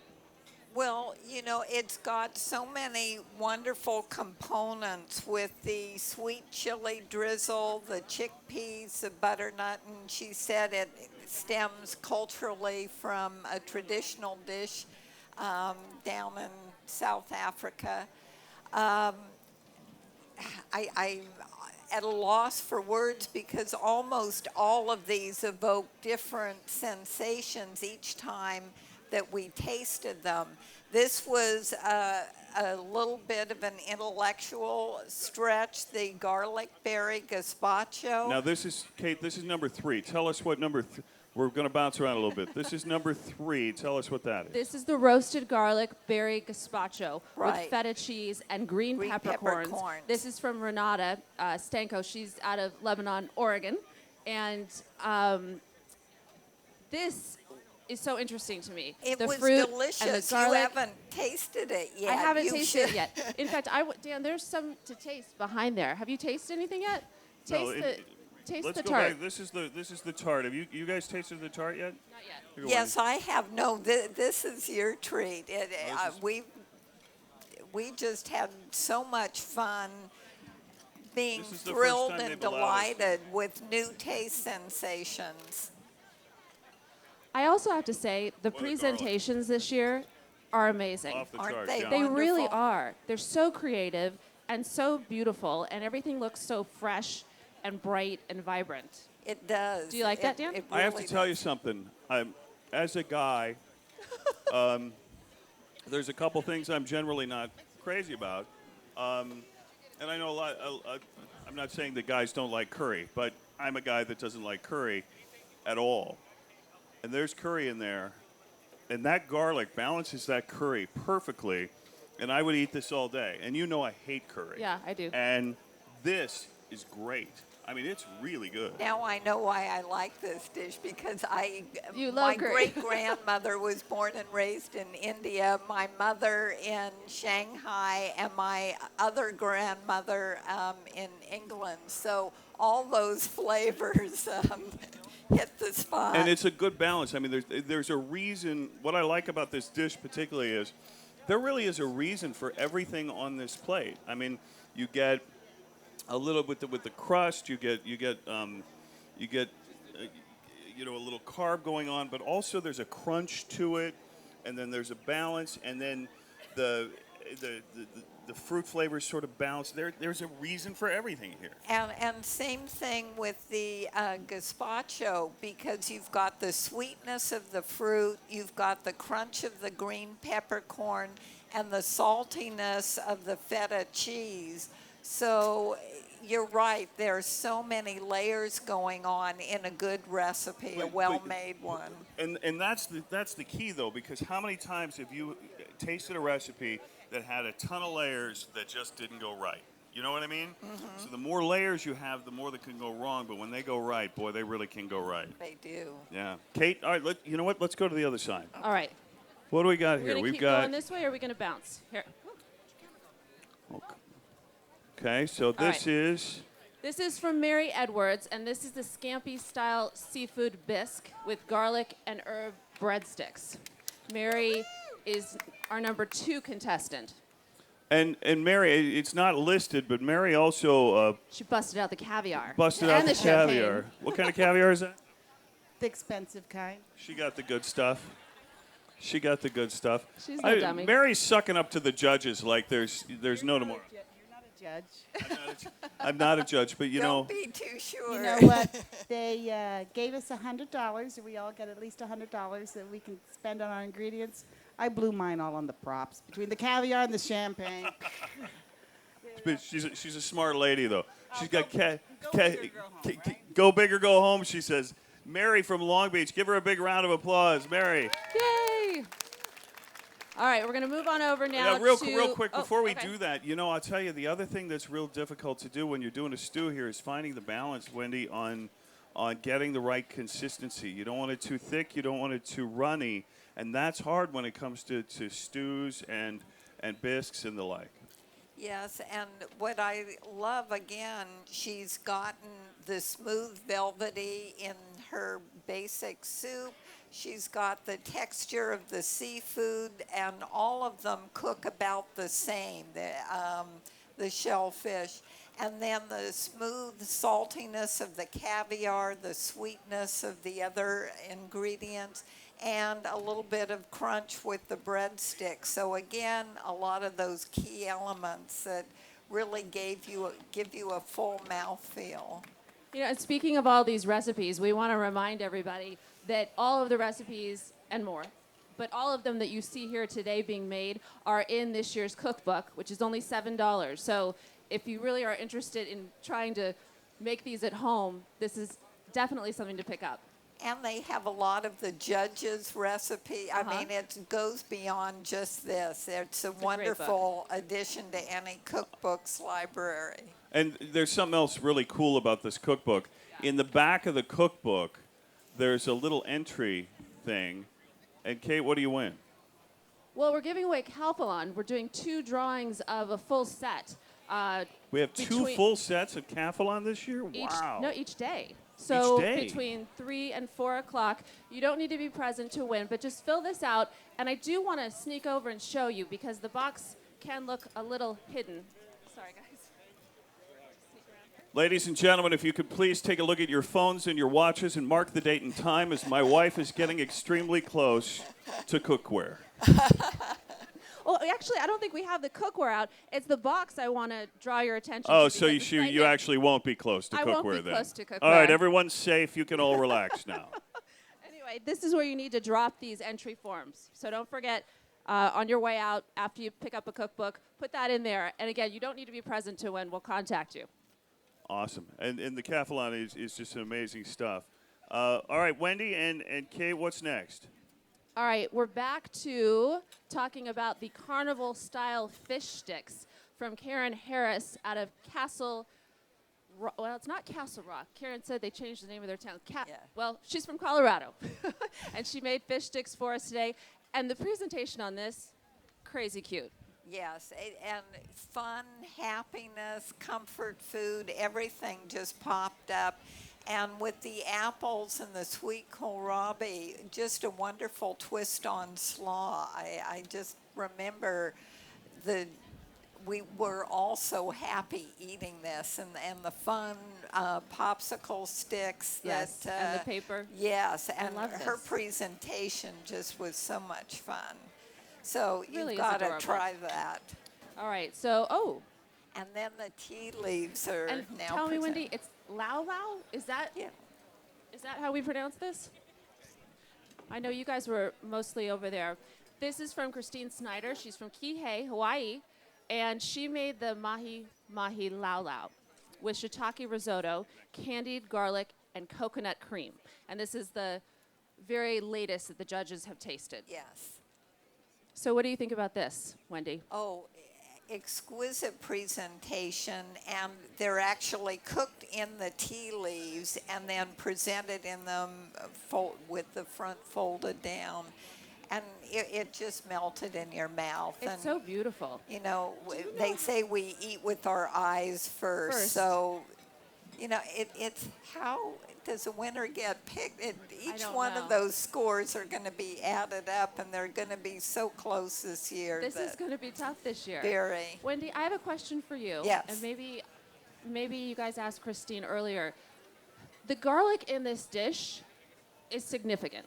And you were saying earlier, you know, there's a minimum amount that you can use. You can use as much as you want, but cooking it is the key, especially when you see pieces this big. It is. But you don't get overwhelmed if cooked Well, it correctly. really depends on how it's cooked and when. So if you were eating this raw, you know, you'd be sort of blown away.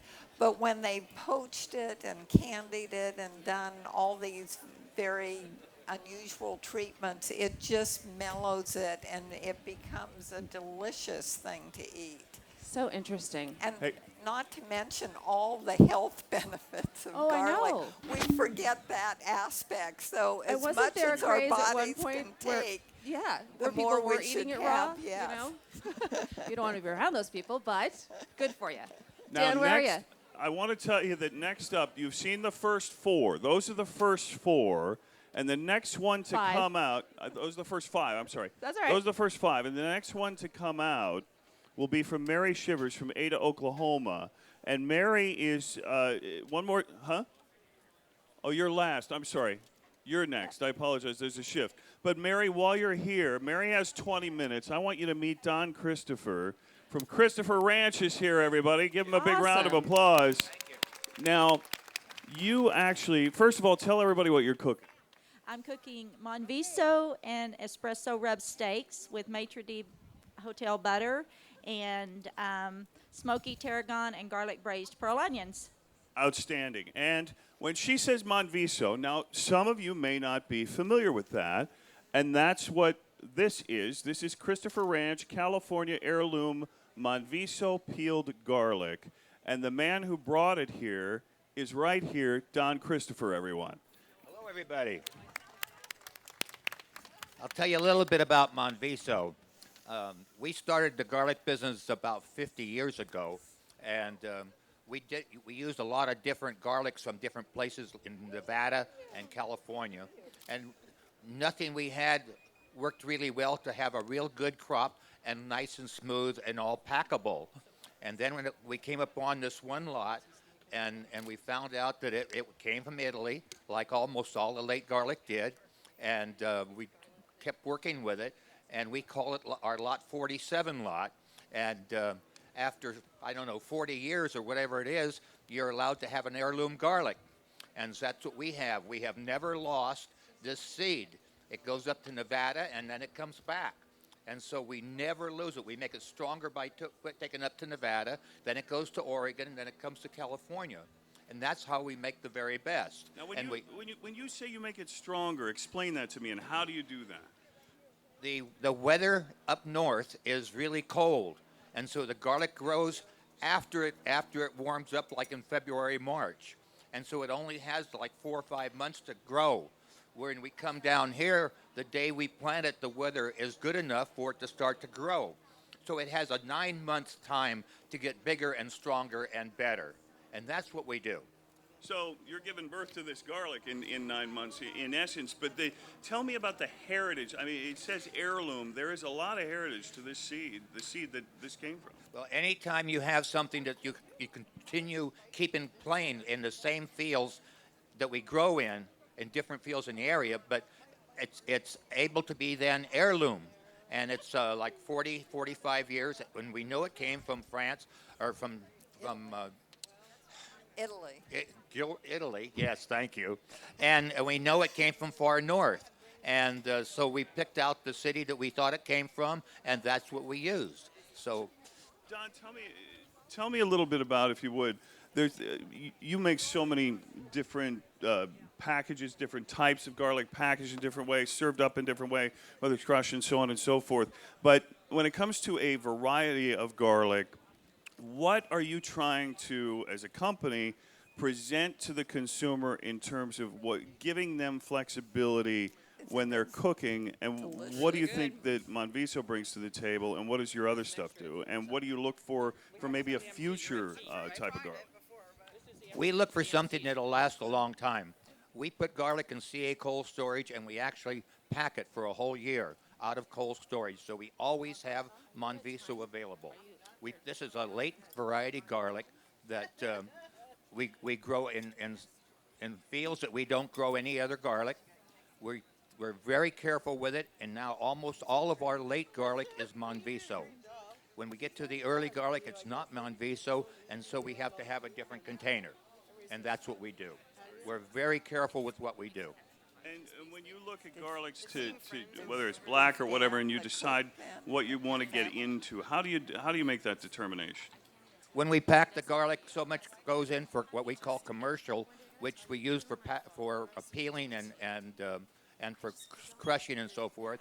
The other garlic is nice and round and smooth, and it has nice cloves. Those are what we pack, and those go off into a different line, and all the other ones are pulled out. So we don't have any off grades in the garlic that's Monviso. Outstanding. Ladies and gentlemen, the man who brought us Christopher Ranch garlic. Thank you very much. Done. All right, It's Dan. amazing what goes into all of this, and this Monviso has an incredible flavor to it. Kate and Wendy, where are you?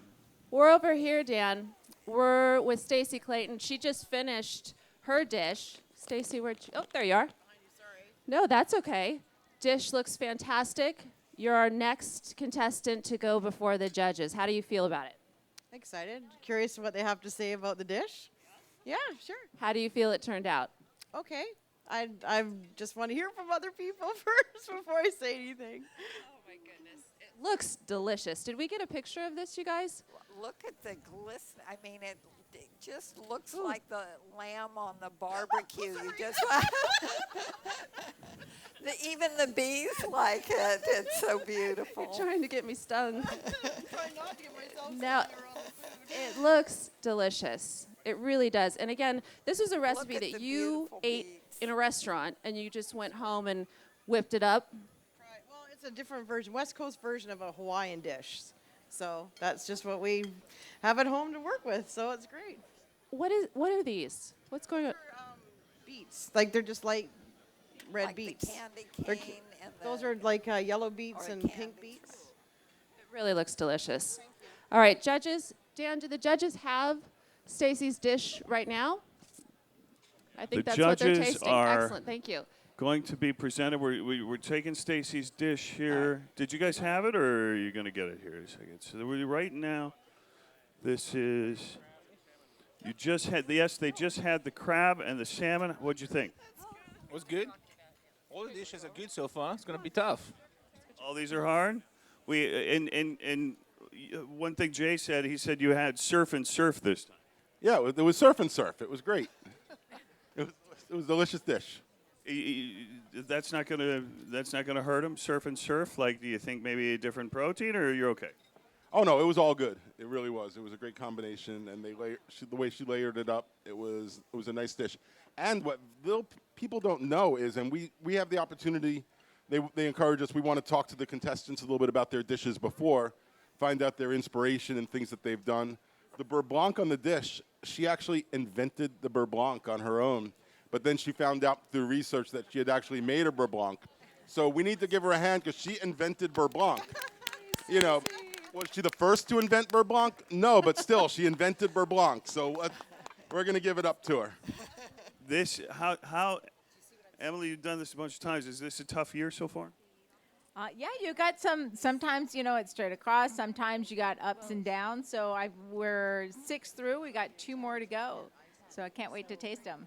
We'll see where we're going. And coming up next, what's next? That's a good question, Dan. All right, let's see where we're going. Oh, we're at the Brian. the barbecue, right?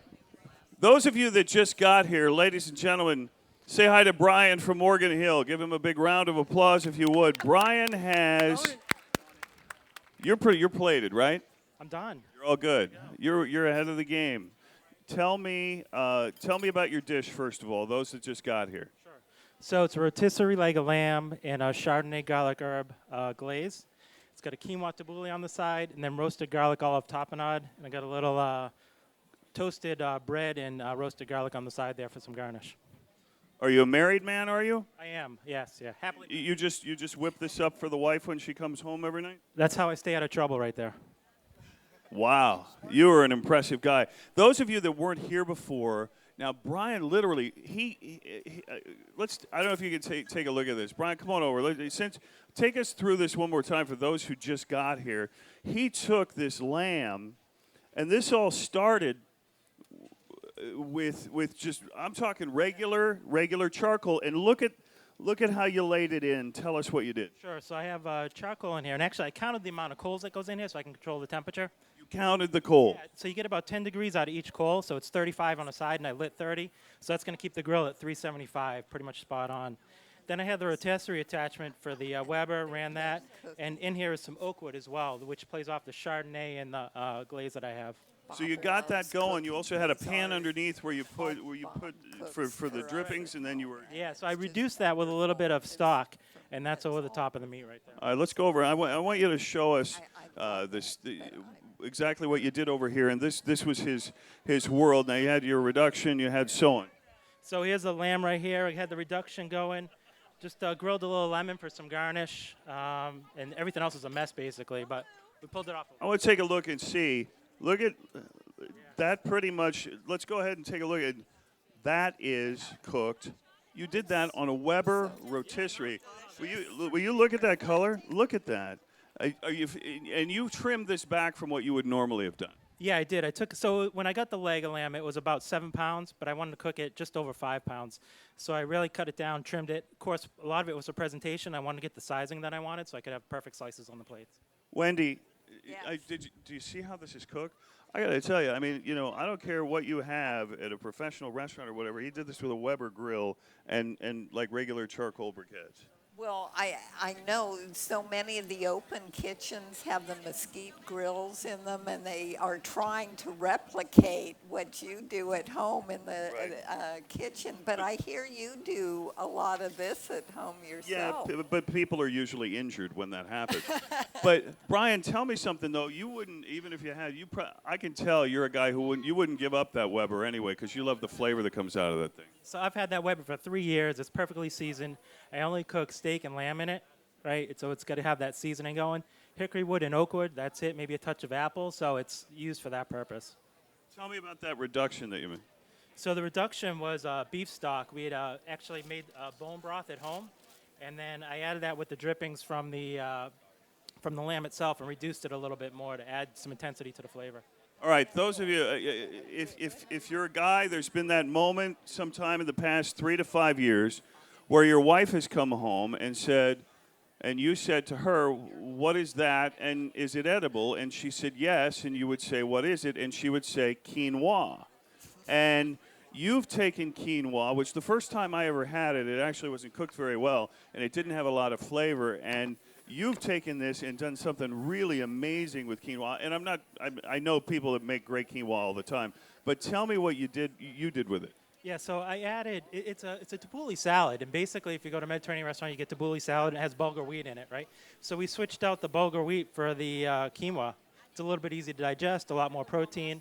It's a lot easier to cook, 10, 15 minutes, and you're done. So in here, it's got a ton of mint, parsley, raw garlic. I've actually used garlic in 4 different ways in my dish. There's a marinade, is a braise, it's roasted in olive tapenade, and then it's in here raw as well. But cucumbers, tomatoes, olive oil, lemon, salt and pepper, and it's a beautiful thing. It adds a lightness to the dish. And look, have you done this yourself before with the lemons where you grill them? It's so good. It's just so good. Yeah, so that's for not just a good look on the plate. You're right. It's that warm lemon juice, and it's seared there. And so, it's got a yeah, smoky flavor, right. smoky lemon and grill. Oh. So, actually, guys, can we take a shot of the judges, the plate in front of the judges one more time? Go right back to that. Yeah, the because, judges are enjoying this is one thing I don't know that I've ever done, but I'm standing here with Brian, and Brian, we're watching you watch the judges eat from a distance on TV. So we have a big screen TV on the. Looks like it cut well. It did. It looks like it cut really well. Your plating looked good. He's smiling there. That's got to be a good thing. He's always smiling, though. Jay, Dan, can I interrupt for a second to hear what Jay has to say? What do you think? It was a good dish, man. I mean, it's like, who doesn't love lamb? So we're in great shape to begin with. The whole method of it, the toast was delicious, and the salad Just all the components are really working well together. I want to know what Majid thinks of the quinoa, and if there's enough garlic in it for him. It is excellent, very well done, and you test all the ingredients. And typical Mediterranean dish, lamb is done very well, very moist, cooked right, and tapenade, very good compliment. And I love the tabbouleh. That's what we grew up with. Excellent. I got to be honest with you, Brian. When you were cooking it, and when you first started cutting that peppermint, and I got a whiff of it, I thought, oh my gosh, that could overpower. But it doesn't look like it doesn't, does it? No, not at all. Actually, the lemon and the mint in the quinoa salad, it actually offsets each other, so it's perfect. You got to feel pretty good about it. I'm feeling good, yeah. The lamb came out better than I expected. It had 30 minutes to rest, which is perfect. All those juices came back together. When I cut it, the knife slid right through it like it was warm butter, so I'm pretty happy with it. Pride of Morgan Hill, ladies and gentlemen. Give him a big round of applause. Brian, good luck to you, sir. That lamb going on. Now we're plating over here right now. This is the last one, Wendy. And the placement, we have to get a shot of this because this is an important moment for any guy, really, is the placement of the garlic butter on top of the steak. And she has 4 minutes left. Oh, goodness. She's ahead of the game. She's not nervous at this point. Wendy, when you make any protein, but particularly when it comes to steak or beef, yes, getting that balance of the right amount of fat and getting that, which really gives it that flavor, that's really difficult. Well, not only the fat, and if you do decide that you're cutting back on your animal fat intake, what she's done with her rub brings in a lot of flavors, so it's not dependent on the fat. And also with her infused butter with the garlic and her other seasonings, that adds flavor to it.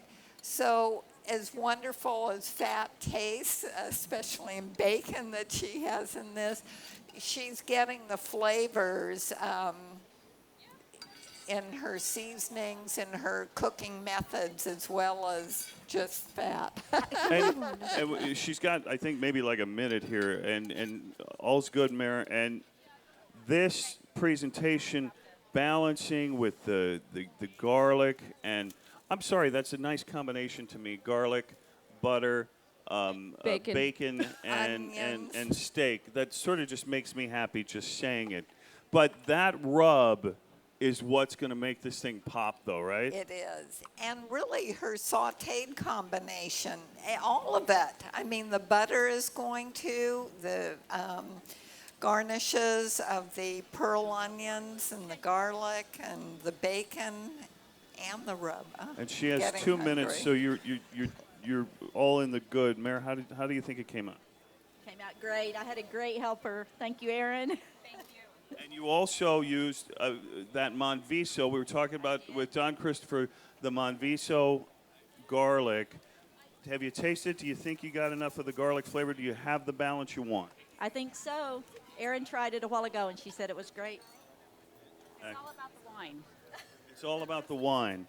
And you know what? I want to talk a little bit about the wine. As you look at that steak, I want to tell you what our sponsor, Solus Winery, has offered pairings, and they're actually in the book that you have. So that if you get the recipe book, you will find that wine pairings that are going to go with all of those.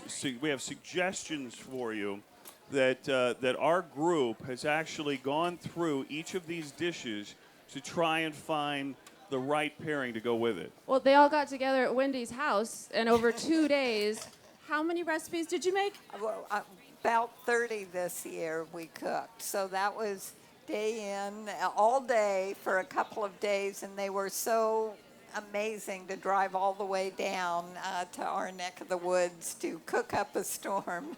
I cannot believe we are down to our last dish today. Me either. It went so fast. It did. It just went so fast. And like you were saying over there looking at those steaks, we're getting hungry. I mean, It's almost noon. We're going to announce the winner right around noon, if I'm correct, Dan. And a lot of you are just joining us right now, but these contestants have been here since the early morning hours. All of this is staggered. They only get 2 hours to make their dishes. So our earliest contestant started at 8:40. The judges started tasting at 10:40. So it's been a long day for them already. It has been. And we were talking about the wine pairings, and we told you that they're in there. The other thing I want you to know is, for example, the dish that's going up right now that the judges are seeing, which is the Monviso and espresso rub steak. The pairing for that is the Lightheart Cellars 2010 Cabernet Sauvignon or a Satari 2010 Joyas. And we have pairings with all of these. The Afrikaner tart. Let's look at number one over there, all the way over there. This is the Afrikaner butternut tart, which has a lot of curry in it. And they're pairing, interestingly, the Solus 2012 Sangiovese. And the funny thing is that with that curry, you think it would be overwhelming, but the Sangiovese's got to be a great pairing with that. All of these wine pairings, what I'm getting at, are available at the Rotary Wine Tent. You can actually taste the wines that we paired with all of these just by going over to the Rotary Wine Tent, and they've got it all set for you. And if that's not okay, you can get one of those big tubs of beer, and it'd be really good too. So we've got the judging going on right now, Wendy. For our final dish. Final dish. Here we go. And is it different when you're tasting, Wendy, who's also been a judge for many years here, steak, how do you find the balance when you get a steak or when you get a tart and then comparing them? It's hard. Well, this is why the judges' form is so important, because you're focused on that one element or that one dish, and you've got a lot of different categories. You have numbers from 0 to 10. And so it's like your way of making notes. How did they score in the creative element, the texture element? It breaks all the components down, so you don't compare it against the other dishes. You tally your score. It has a score, not that you might adjust it somewhere along the line after all is said and done. But that way, you've got the memory of what you've tasted at that time. So it's not like, oh, I like this better than that dish at all. Wasn't it 2 years ago?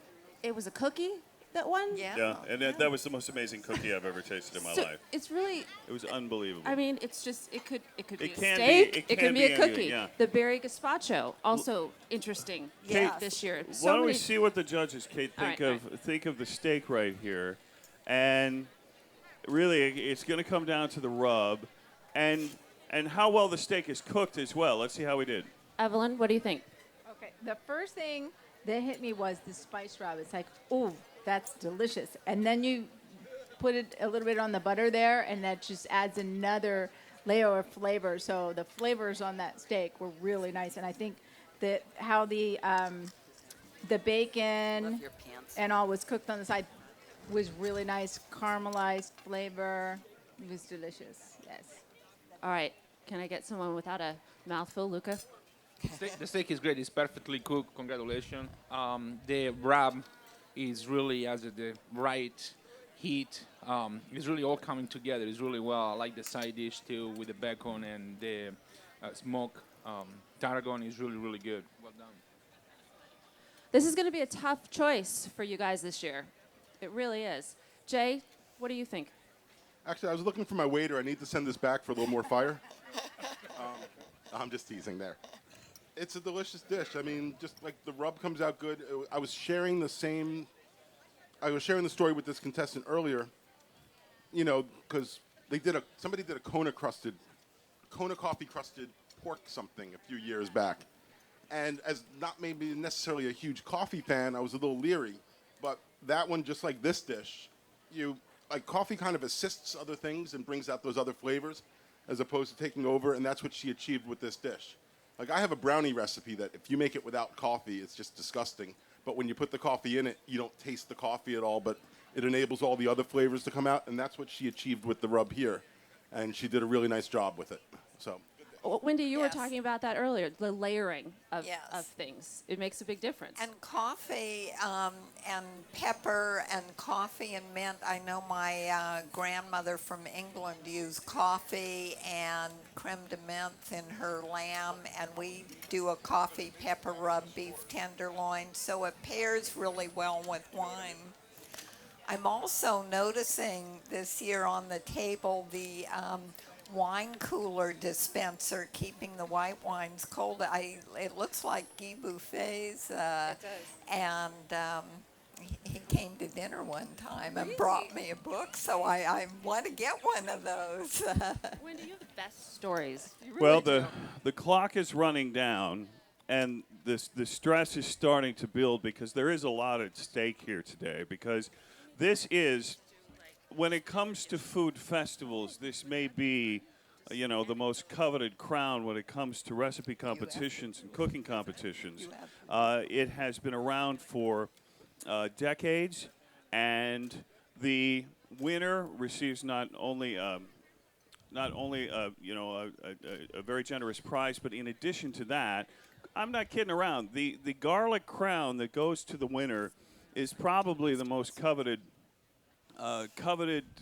trophy when it comes to food competitions. And so we're going to, as the time counts down here, we're going to be able to tally up from the judges, and it should be in just the next 10 minutes or so before we're going to do that. But we want all of you to be able to get a good look at each of these dishes. So we've assembled a group of beautiful spokesmodels to join us here today so that each of you can see. How about a big round of applause for our lovely spokesmodels, ladies and gentlemen? Here they are, our garlic girls.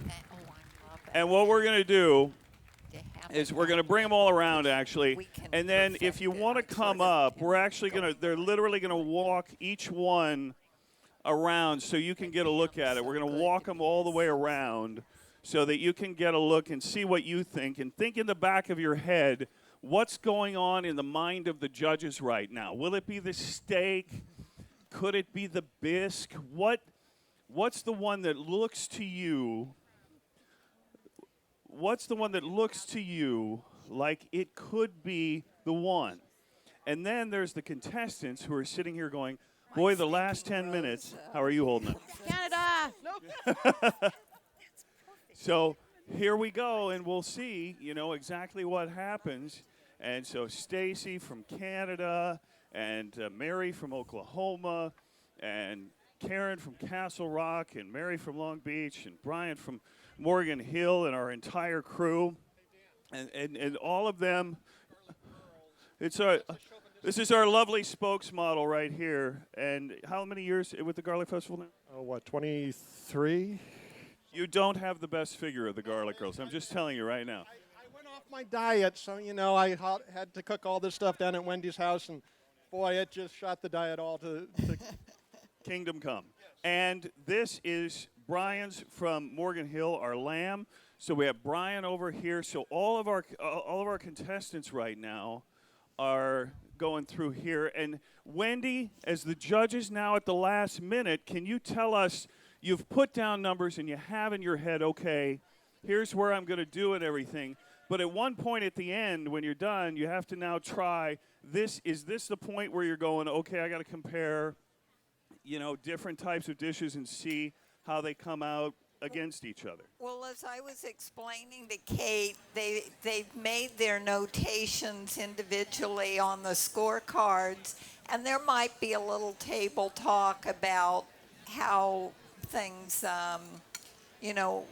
sharing ideas and their taste, but ultimately it's all individual, and then the scores get added up. The score sheets, it looks like, have been collected, and they'll get tallied up. And so it really is as fair as you can make it, because, as we were saying, they're all winners. And I tell you something, presentation-wise, I may be more impressed this year. There's always something that, I remember the year it was the cookie, I was impressed at the incredible variety. This year, I'm blown away by the presentations. Don't you think? Yes, yes. Jay, how many years has this been with you for you? This is year 14. And what do you think? I mean, I think they're great. We were just talking about that earlier, and we were looking through, and if you guys pick up the cookbook, you'll see what I'm talking about, is they have all the winners from 35 years. And just what you guys were saying a minute ago, we were talking about, like, you can actually see the progression of food and how things have just become more involved. And, you know, it's all thanks to all these shows and, you know, food networks and things. People are becoming more educated with dishes. So the things that they're entering, you know, the level, you know, the bar just keeps getting raised every year. Over. It makes it tough to be in the restaurant business, huh? Yeah, it does, especially steaks like that. You know, quite honestly, I'd love to hear from you guys. Do you think that we have a much more sophisticated palate than over the years than we have before? Absolutely. I think it's like Jay said. It's just been evolving and evolving, and people are getting more creative and not so much just meat and potatoes. You know, they're experimenting. I even get my daughter to branch out and eat different foods all the time. And Luca, you do a lot of performance, and you've actually been in a number of competitions. You know yourself, and then you know you cook for restaurant guests in multi-star restaurants and the like. What's your take on the difference in the clientele that you've seen over the years? Well, definitely the food is changing, especially in the past 10 years. Everything, believe it or not, is about taking simple dishes and transforming it into something fun. Today we saw some of that. So the restaurant, so to speak, they are actually entering into the house, and people are, we say, thanks to the show, thanks to the Garlic Festival, thanks to all these things, home cooking and really grow to the next step. You can see it through their recipe. There is different stages. You can see from the leg of lamb, he has it narrowed down to the temperature. I mean, we're really going to the next step, and it's really good. Today we have some fun stuff, and I really would love to talk with the risotto lady. That was very interesting. That's how you take food and you bring it to the next level. Absolutely. The risotto. What was your favorite component of it? I think when I saw the chef risotto, I'm Italian, and I know risotto. Well, first of all, you have to. It has to be cooked perfectly, or it's not right. That's step one. That's step one, but she gave it a twist that we're never expecting. She used sushi rice. And that was like, okay, what are we doing here? But she believed in what she was doing, and she have created now a new dish. It's mine, by the way, now. Huh? See what Very good. the judges. Your dish has been stolen. Very good. All right, we'll see. So, Kate, how about our sponsors, too? Without them, we wouldn't even be here today. You are absolutely right, Dan. I know the clock is ticking. The judges have sent back their scoring, and all of our contestants are getting anxious. I'm getting anxious to see what this year will bring. But Dan made a great point. We have a lot of wonderful sponsors, and he's right. All of this could not happen without them. We mentioned quite a few of them earlier. This list is long this year, so I'm going to say thank you again to our cook-off stage sponsors and friends. Our three major sponsors, of course, Christopher Ranch, Raley's, Bel Air, and Nob Hill Foods, and Rabobank. Also, we would like to thank the wineries of Santa Clara Valley, South Valley Chrysler, Jeep Dodge, Art of Food TV with Wendy Brody. Wendy, it was so much fun having you with us this year. She adds so much color to this for us. Also, we'd like to thank St. Mary's School Parents Club, Joanne Perez Robinson, People and Planet, Todd and Janice Jones, Rick and Jody Heinzen, Tom and Valerie Obata, Jim Rhodes, Patricia Tikkanen, I hope I didn't mess that up for her, Hecker Pass Winery, Sycamore Creek Winery, Man Cellars, Guglielmo Winery, Lightheart Cellars, Robert Deal, and Limelight Actors Theater. So let's hear a big round of applause for all of our sponsors. And you know what? Our contestants have just been through the ringer. I mean, keep in mind, this is a process that goes on for a long time. I mean, first there's the call for entries, and then they have to come up with a recipe and make sure, and then they have to think to themselves, okay, is it going to have enough garlic? Is it going to be what I have to do? They have to try it out with the family. They have to call in. They have to cook it for the cousins and the aunt and the husband and the wife and the niece and the nephew and everybody, and see to test it out and so on and so forth. Then they'll write it out and figure out, okay, how am I going to submit it? Should I handwrite it? Should I type it? Should I just whatever? And then take a picture of it. So then they have to do presentation and all that. And remember, it hasn't even been sent in yet. So they've gone through all of that, and then it's sent in, and we get, Wendy, overall, I don't know, like 14 million, roughly. I don't know, between 100,000 and 14 million entries each year. And so they'll go through all of those entries and then narrow it down to just 30, and that's where Wendy comes in. And Wendy Brody and her crew and the committee, they all go over to Wendy's house for 2 days, lock themselves in, and make each one of those recipes. And I'm told, frankly, there's a lot of wine drinking too. And then, so they'll test all of those and hope. Wendy, that's the hard thing, is you have to hope that in cooking it, that you get out of those 30 recipes when you're choosing it, that you do that right the way that they're going to do it so that you can get an idea. Exactly, but we don't really drink the wine until after we're done cooking. So we really treat it very with respect. We've known each other a long yes, time. No, I know you're I think you know me. that I don't believe that. I'm kidding. Since I'm a member of the Knights of the Vine, you're probably right. but then you get all the way to that process. Yeah. And then they get, you narrow it down to the 8. Then they get notified. Then they're like stressed because there's the months and how am I going to prepare and what am I going to bring? How am I going to get tea leaves from Hawaii all the way here, and will it work in the luggage? And so and am I going to get the fish that I want when I get there? Or am I going to get the protein that I want when I get there? And all of that. And then they have to cook it at 8 o'clock in the morning. They have to start cooking at 8 o'clock in the morning. Now, you're mentioning something, the stress. What do you think it's like trying to collect all those ingredients for all the different dishes?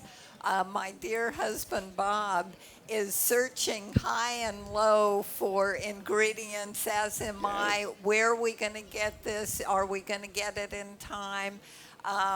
This year, one of the recipes, not here, but that almost made it, was using the black garlic, which was so exciting. Yeah. But where were we going to get it? And fortunately, the cook-off committee got it in time for us, because you just don't see it ahead of time that much.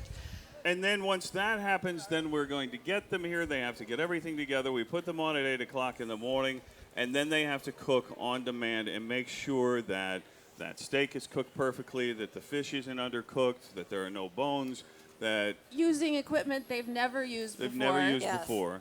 Bringing things like a deep fryer, never used before. Right. And the barbecue in the back, and. I mean, there's so many elements that could go wrong. And then we come up and want to talk to them while they're trying to focus on things. And so this is an exceptionally long journey that's very, very hard. And the thing is, it's done for the love of garlic. It really is. It is. And that's why we're all here today. So we're calculating the totals right now, and as we do that, we want to go through one more time. I'm going to go back. I'm going to see where we are on the judging, and I'd like Kate and Wendy to show you each one of these one more time before we go, and we'll start with number 1 and go through number 8. Katie, Wendy? All right, Wendy, tell us about number 1 again. Well, number 1 was a very different form of a tart. It was from South Africa. It's got chickpeas and butternut squash and a sweet chili drizzle, and her presentation was just lovely and very different, very different. Our second contestant, Mary Edwards from Long Beach, made this bisque. It's a scampi-style seafood bisque with garlic and herb breadsticks. Now, Mary was no dummy here. She went straight to the store and used her her allowance on extra caviar and champagne for the judges. So she added a little bit of that to her recipe. So we're going to see how Mary does. Looks delicious. All right, now we have our third contestant. And that is Renata, who is no stranger to this festival. And even though we don't go by the names as much, you become familiar over the years with people's names and the quality of their work. So there are times that something will hit you and you know, well, gosh, if they're doing it, I better take another look at this. And Renata's consistently provided wonderful recipes. So she did a roasted berry gazpacho with feta cheese and green peppercorns and fruit and garlic. You don't often think of putting together, and she really created a wonderful, wonderful recipe. Definitely worth trying on those summer days. All right, our fourth contestant, Karen Harris from Colorado, made these carnival-style fish sticks for us with a lemony jalapeno mayonnaise and spiced apple kohlrabi slaw. Everyone is talking about this presentation because it's just so cute. And you were just saying, try it during the summer. This is a perfect recipe to do, the slaw. And what's funny, we just mentioned all of the elements that come together. Karen was telling us that she bought her deep fryer at Target, had never used it, and made these beautiful fish sticks first try today. So it's exciting. It is. And That it's would stressful. be perfect in front of movies or games. Yes. Just fun food. And again, something the kids would like, brings you back to, being a kid. When fish sticks, that's what Exactly. you got for dinner. All right, Good who's way number? to get kids to eat fish. It's totally true. All right, now our fifth contestant.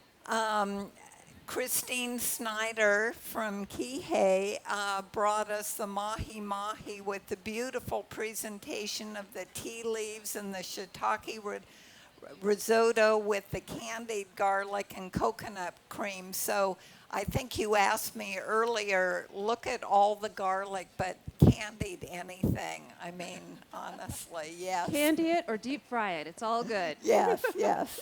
All right. Our next contestant here is Stacy, and she made the West Coast glazed wild salmon with Dungeness dill crab cakes on top, wasabi garlic mashed potatoes, finished with a lemon beurre blanc sauce. And so that's Stacy, who comes all the way from Canada to do this. That looks delicious. Again, talking about how foods remind you of certain things, this is comfort food. Yes. Crab cake and mashed potatoes. Too bad the judges were, or the MCs were behind the 8 ball and tasting, because you'll enjoy your I can't wait. aftertaste of I can't this. Gosh, the next one, the roasted lamb. That was just so incredible on the barbecue. And as quinoa salad and one of the great health foods, the barbecued lemons that give such a smoky taste. A lot of great flavors going on by a local, Brian Moles. And Majid, one of our judges, was saying that his tabbouleh, which he used peppermint in, and instead of spearmint. And he just said it was spot on. It just added such a great element to that dish. Okay, so our final dish of the day. And again, just so you know where we are on this, the judges have sent back all of their tallies, and we're in the back determining who is going to be this year's Great Garlic Cook-Off winner. So I know all the contestants are getting anxious, and so are we. Our last dish is from Mary Shivers. I will not hear the end of this, I'm sure, on the ride home today, since Dan hung out next to Mary pretty much all day because of steak, bacon, butter, all the good things that went into this. This is the Monviso and espresso rub steaks. And the Monviso, we've talked about it a lot today, is kind of a, I don't want to say a new variety, but maybe new to us. Yes. Of garlic that was brought back by Don Christopher, and I learned a little bit about heirloom in that it's something that is a continuous seed and crop that doesn't have any glitches in it. It keeps going and going. Interesting. All right, well, there you have it, All right. everyone. Those are our Very 8 good. dishes for this year. I want to tell you also, throughout the afternoon, as you make your way around the Garlic Festival, we want to invite you back because later today, Jay Minzer, of course, left the moment that I came over here. Jay Minzer, one of our judges, will be presenting this afternoon and doing a presentation on this very stage at 2 o'clock. So he'll be here at 2 o'clock. Evelyn, I thought you ran away on me, too. I had to run away and prep my chilies. I have to soak them for an hour. Oh, well, you know what? I came over to ask you what you were going to present. You're presenting at 1 o'clock, and look at these chilies. Get a look at these chilies. Tell me what you're doing. Okay, right now I'm soaking some guajillo chilies because I'm going to make a harissa sauce with them. It's like from North Africa, so they need to soak for about a half hour to an hour. So I need to do those ahead of time. So when we get on the stage, they'll be ready to go on the blender and make our sauce. And what are people going to learn from you when they come out this afternoon at 1 o'clock right here? They're going to learn that when you make dishes from North Africa and Morocco, that there's lots of spices going on in there. So we're going to bring Which is crazy fun. It's going to be a lot of fun. We're going to do a Berber chicken and some couscous and also a snapper and shrimp that's going to have our harissa and some tomato sauce and calamari autos. Outstanding. We'll look forward to it. So that happens on this stage at 1 o'clock. Then at 2 o'clock, Jay Minzer will be presenting, and Jay's not here. So trust me, but you'll have a great time with Jay. Very quickly, I also want to introduce you to something special coming up at 12:30. And Kate, quick question. What did you get me for Christmas this year? Oh, it was a good one.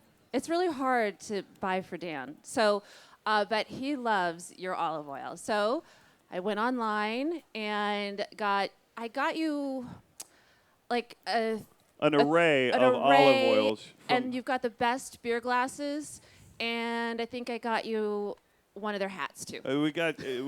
My wife bought me olive oil for Christmas. She's hot, and she bought me olive oil for Christmas. I'm the luckiest guy on the planet. I'm telling you right now. This is Dewey Lucero from Lucero Olive Oil. Give him a big round of applause. And up in Oakdale right now, they're growing some olives, and you know your company's been around for some time, but boy, I tell you what, the explosion of California olive oil in the last 2 decades has just been off the hook. You're going to be here at 12:30. What are people going to learn from you? So we're going to talk about anything related to extra virgin olive oil. I'm going to try and educate you guys on why to use it. It makes your food taste better at the end of the day. It's healthier for you than a lot of these other, say, butter or other oils.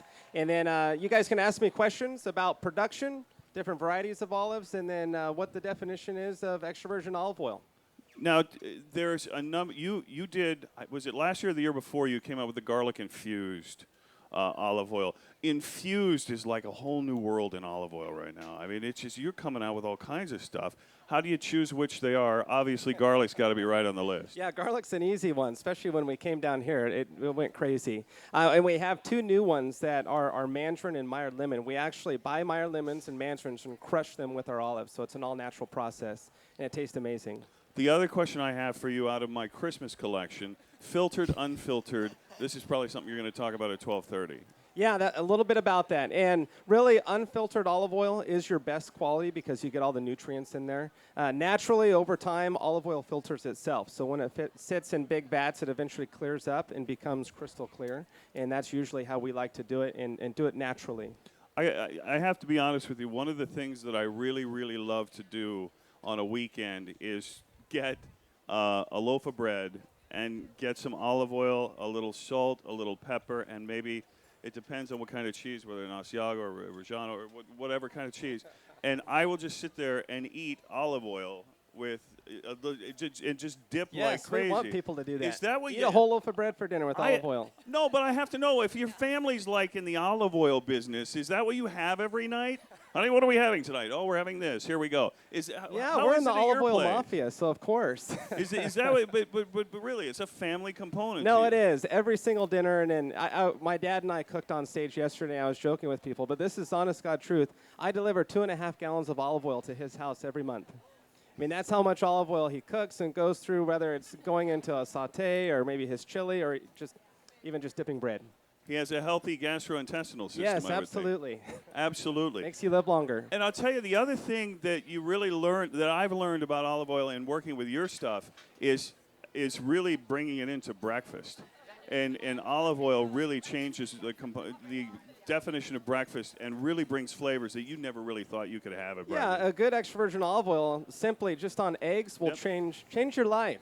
So try it out. So you're going to do that. So come and see Dewey. You'll be here in about, 25 minutes. You're going to do your thing. Yep. Outstanding. Have a presentation with some pictures, and of course, ask or answer all your guys' questions. People want to taste your olive oil. Can they do it here at the? Absolutely. So there's a couple ways. One is just eat the food. We donate 250 gallons of olive oil to be here at the Gilroy Garlic Festival. We love it. This is our 4th year here. It's a big deal for us. Thank you. And we're at the north end by the north gate. So come over, sample all the olive oil you want. If you have too much, we'll just roll you out the front and put you out there. So. And I haven't been over this year, but in previous years, I could actually get some. I could buy some there if I wanted to. Absolutely. We have everything, including the garlic olive oil. So come and taste it. All right.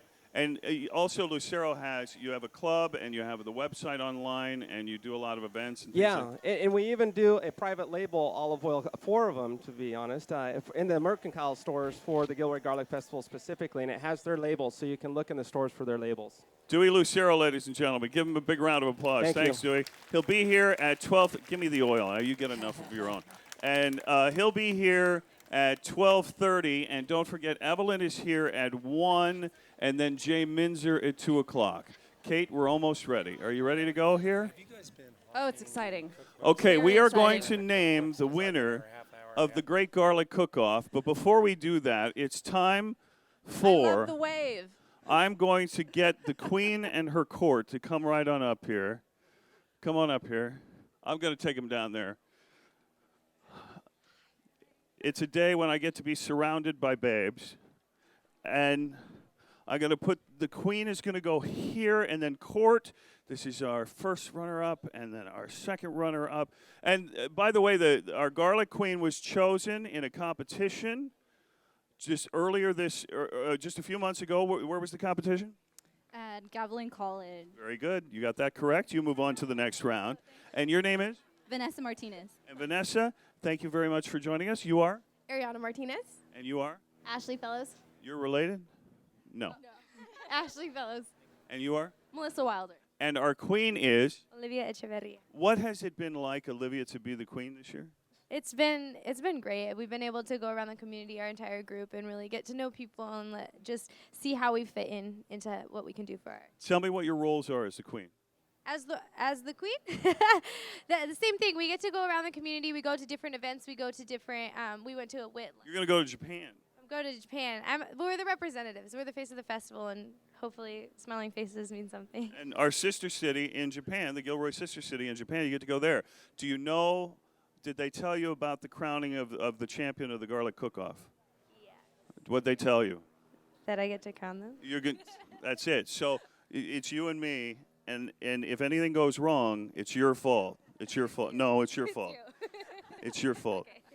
I actually did one year announce the wrong winner. I did. He's not kidding. I'm not kidding. And, Watch out. And they invited me back solely because I'm married to Kate. That's it. So anyway, you're going to help me, right? Okay, very good. So Kate, the countdown is on. We've got, do they have a winner back there? I'll go check. Well, you guys are abandoning me? What? That's it? Let's get our contestants to come up here. We're going to put our contestants behind each of their dishes, and we're going to start with our first one right here. Contestant number 1, Robin Kessler, coming to us from Sarasota, Florida. Give her a big round of applause. Robin, come on right up here and stand behind.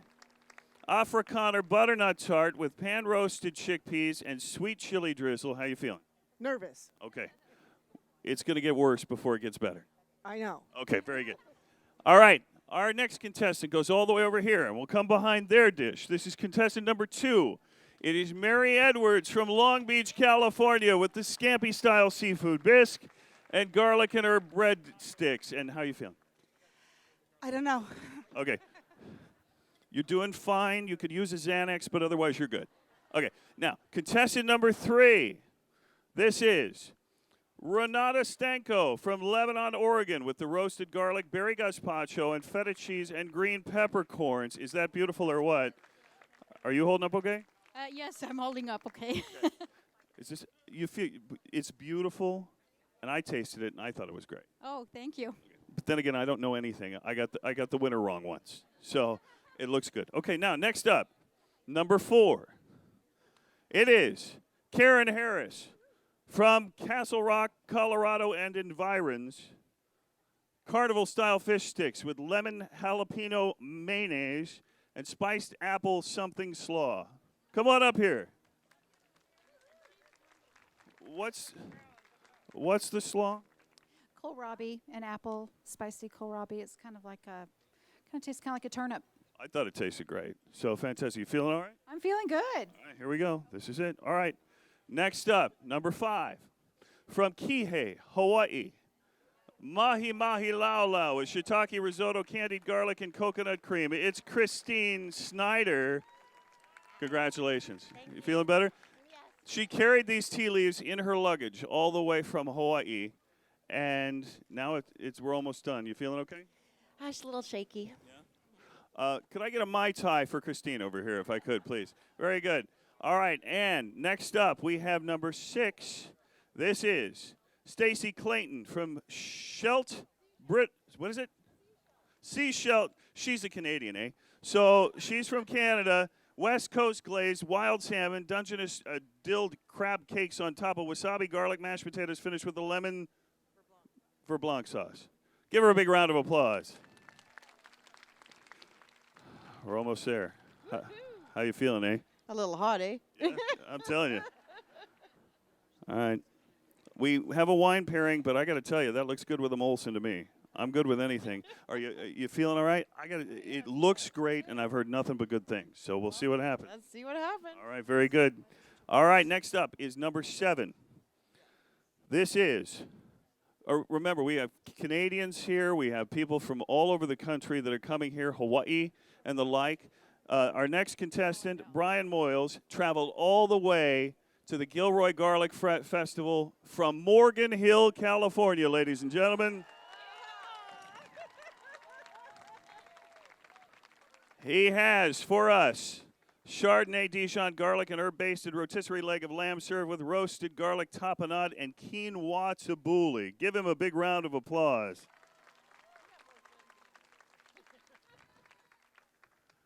If you lose, at least you'll be home really fast. Yeah, I can get out of here and just be done with it. Actually, I have to go do my shift in Gourmet Alley right after this. So. You've been volunteering at Gourmet Alley? Yeah, for about 5 years. My son's Boy Scout troop, Troop 730 from Morgan Hill. How about a little love from Troop 730 from Morgan Hill? And I'll tell you something else. If it was not, you know how many volunteers it takes to put this thing on? Literally 4,000 volunteers to put on the Gilroy Garlic Festival, and nothing would be done without them. And give them a big thank you because they're fantastic.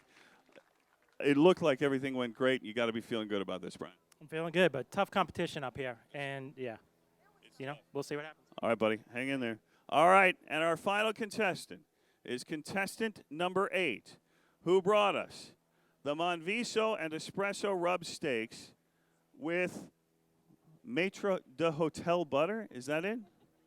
And smoky tarragon and garlic braised pearl onions. It's Mary Shivers from Ada, Oklahoma. You've actually been here before, right? I have, yes. And how are you feeling? I don't know. I'm amazed. You've been here before, and seriously, this is crazy tough competition. It is very tough competition. Everything looks wonderful, and the ones I've gotten to taste have been top shelf. All right, so I want each of you, so we can get a picture of you, to stand in behind your dish And Kate and Wendy, if you just, I know this is kind of repetitive, but we're killing time because we need the results. And so we're going to show them all one more time. We're going to show them all one more time and read off exactly what it is, okay? There we go, one more time. Real quickly. All right, here we go. Go ahead. We're going to go. All right. One more time, really quickly. Not in any particular order. We have Mary from Long Beach. She did the Scampi-style seafood bisque. Because I am a great wife. Here you go. Thank you. Thank you. All right. We also have Karen Harris from Colorado. She did the carnival-style fish sticks for us today. Now moving on to Stacy Clayton's dish from Canada. She did the West Coast glazed wild salmon, the crab cakes with the wasabi garlic mashed potatoes. Also, we're moving on to Ada Shivers right here, and she did the Monviso and espresso rub steaks with butter, smoky tarragon, and garlic braised pearl onions. All right, our next dish today, this is Brian Moyles from Morgan Hill once again. Chardonnay, Dijon, garlic, and herb-based rotisserie leg of lamb. That was served with a roasted garlic tapenade and quinoa tabbouleh. Okay, our next contestant, Christine Snyder from Kihei, all the way from Hawaii, made the mahi mahi lau lau with shiitake risotto, candied garlic, and coconut cream. All right, our next contestant, Renata Stanko from Oregon, roasted garlic berry gazpacho with feta cheese and green peppercorns. And last but not least, first in our order today actually, is Robin Kessler from Florida, and she made the Afrikaner butternut tart with pan-roasted chickpeas and sweet chili drizzle. Good All luck, right. everyone. So I want to ask you, by applause, what's your favorite? Is it the tart? How about the gazpacho? Mahi mahi. Lamb. I just want to point out he brought the whole Cub Scout troop with him. The steak. Crab cakes. Fish. Fish sticks. And Scampi-style seafood bisque.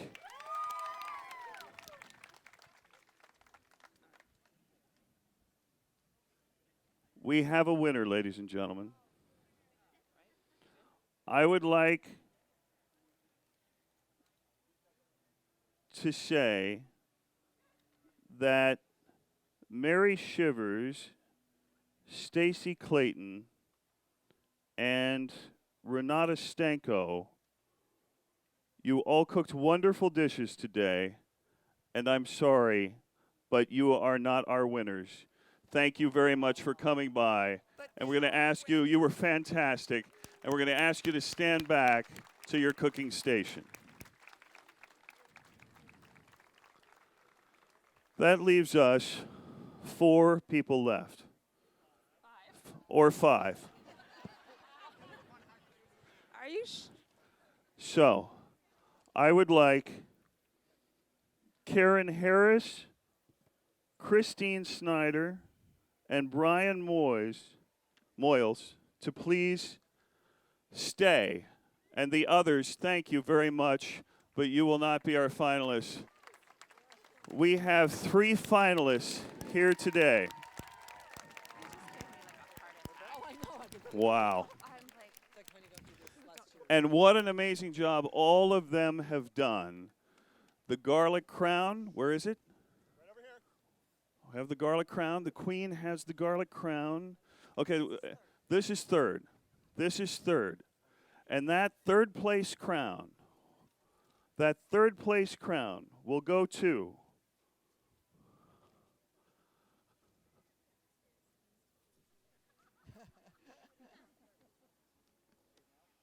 the Mahi Mahi is our third place, and Christine Snyder from Kihei, Hawaii. And we are left with 2 finalists for the champion and the garlic crown. Our second place crown Our second place crown goes to, where's second? Who's got second? Oh, the Queen's got the phone. Oh, okay. The second place crown will go, it's either going to be a big reach here or we're okay here. Okay, you ready? Yeah. I'll hold the plaque so you can like do it in one really smooth move. Okay, you ready? You want to practice? And then, okay, right in the middle. Very good. Second place goes to, from Morgan Hill, California, Brian Moyles, and our winner with the fish sticks, Karen Harris.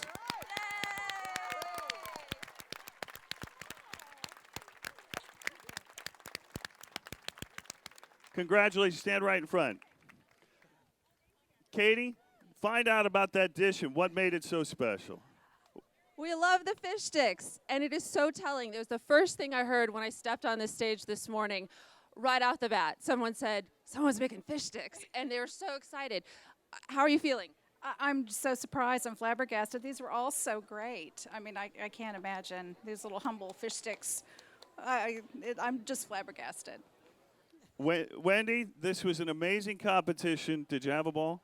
I did, and I saw the score sheet. They were all so close, and so, gosh, it was really tough for the judges this Ladies year. and gentlemen, thank you all very, very much for coming. How about a round of applause for the lovely Kate Callahan, and buy Chef the Wendy book. Brody, Buy the book.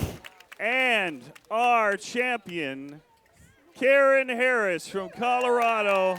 Thank you all very, very much. Be sure and stick around.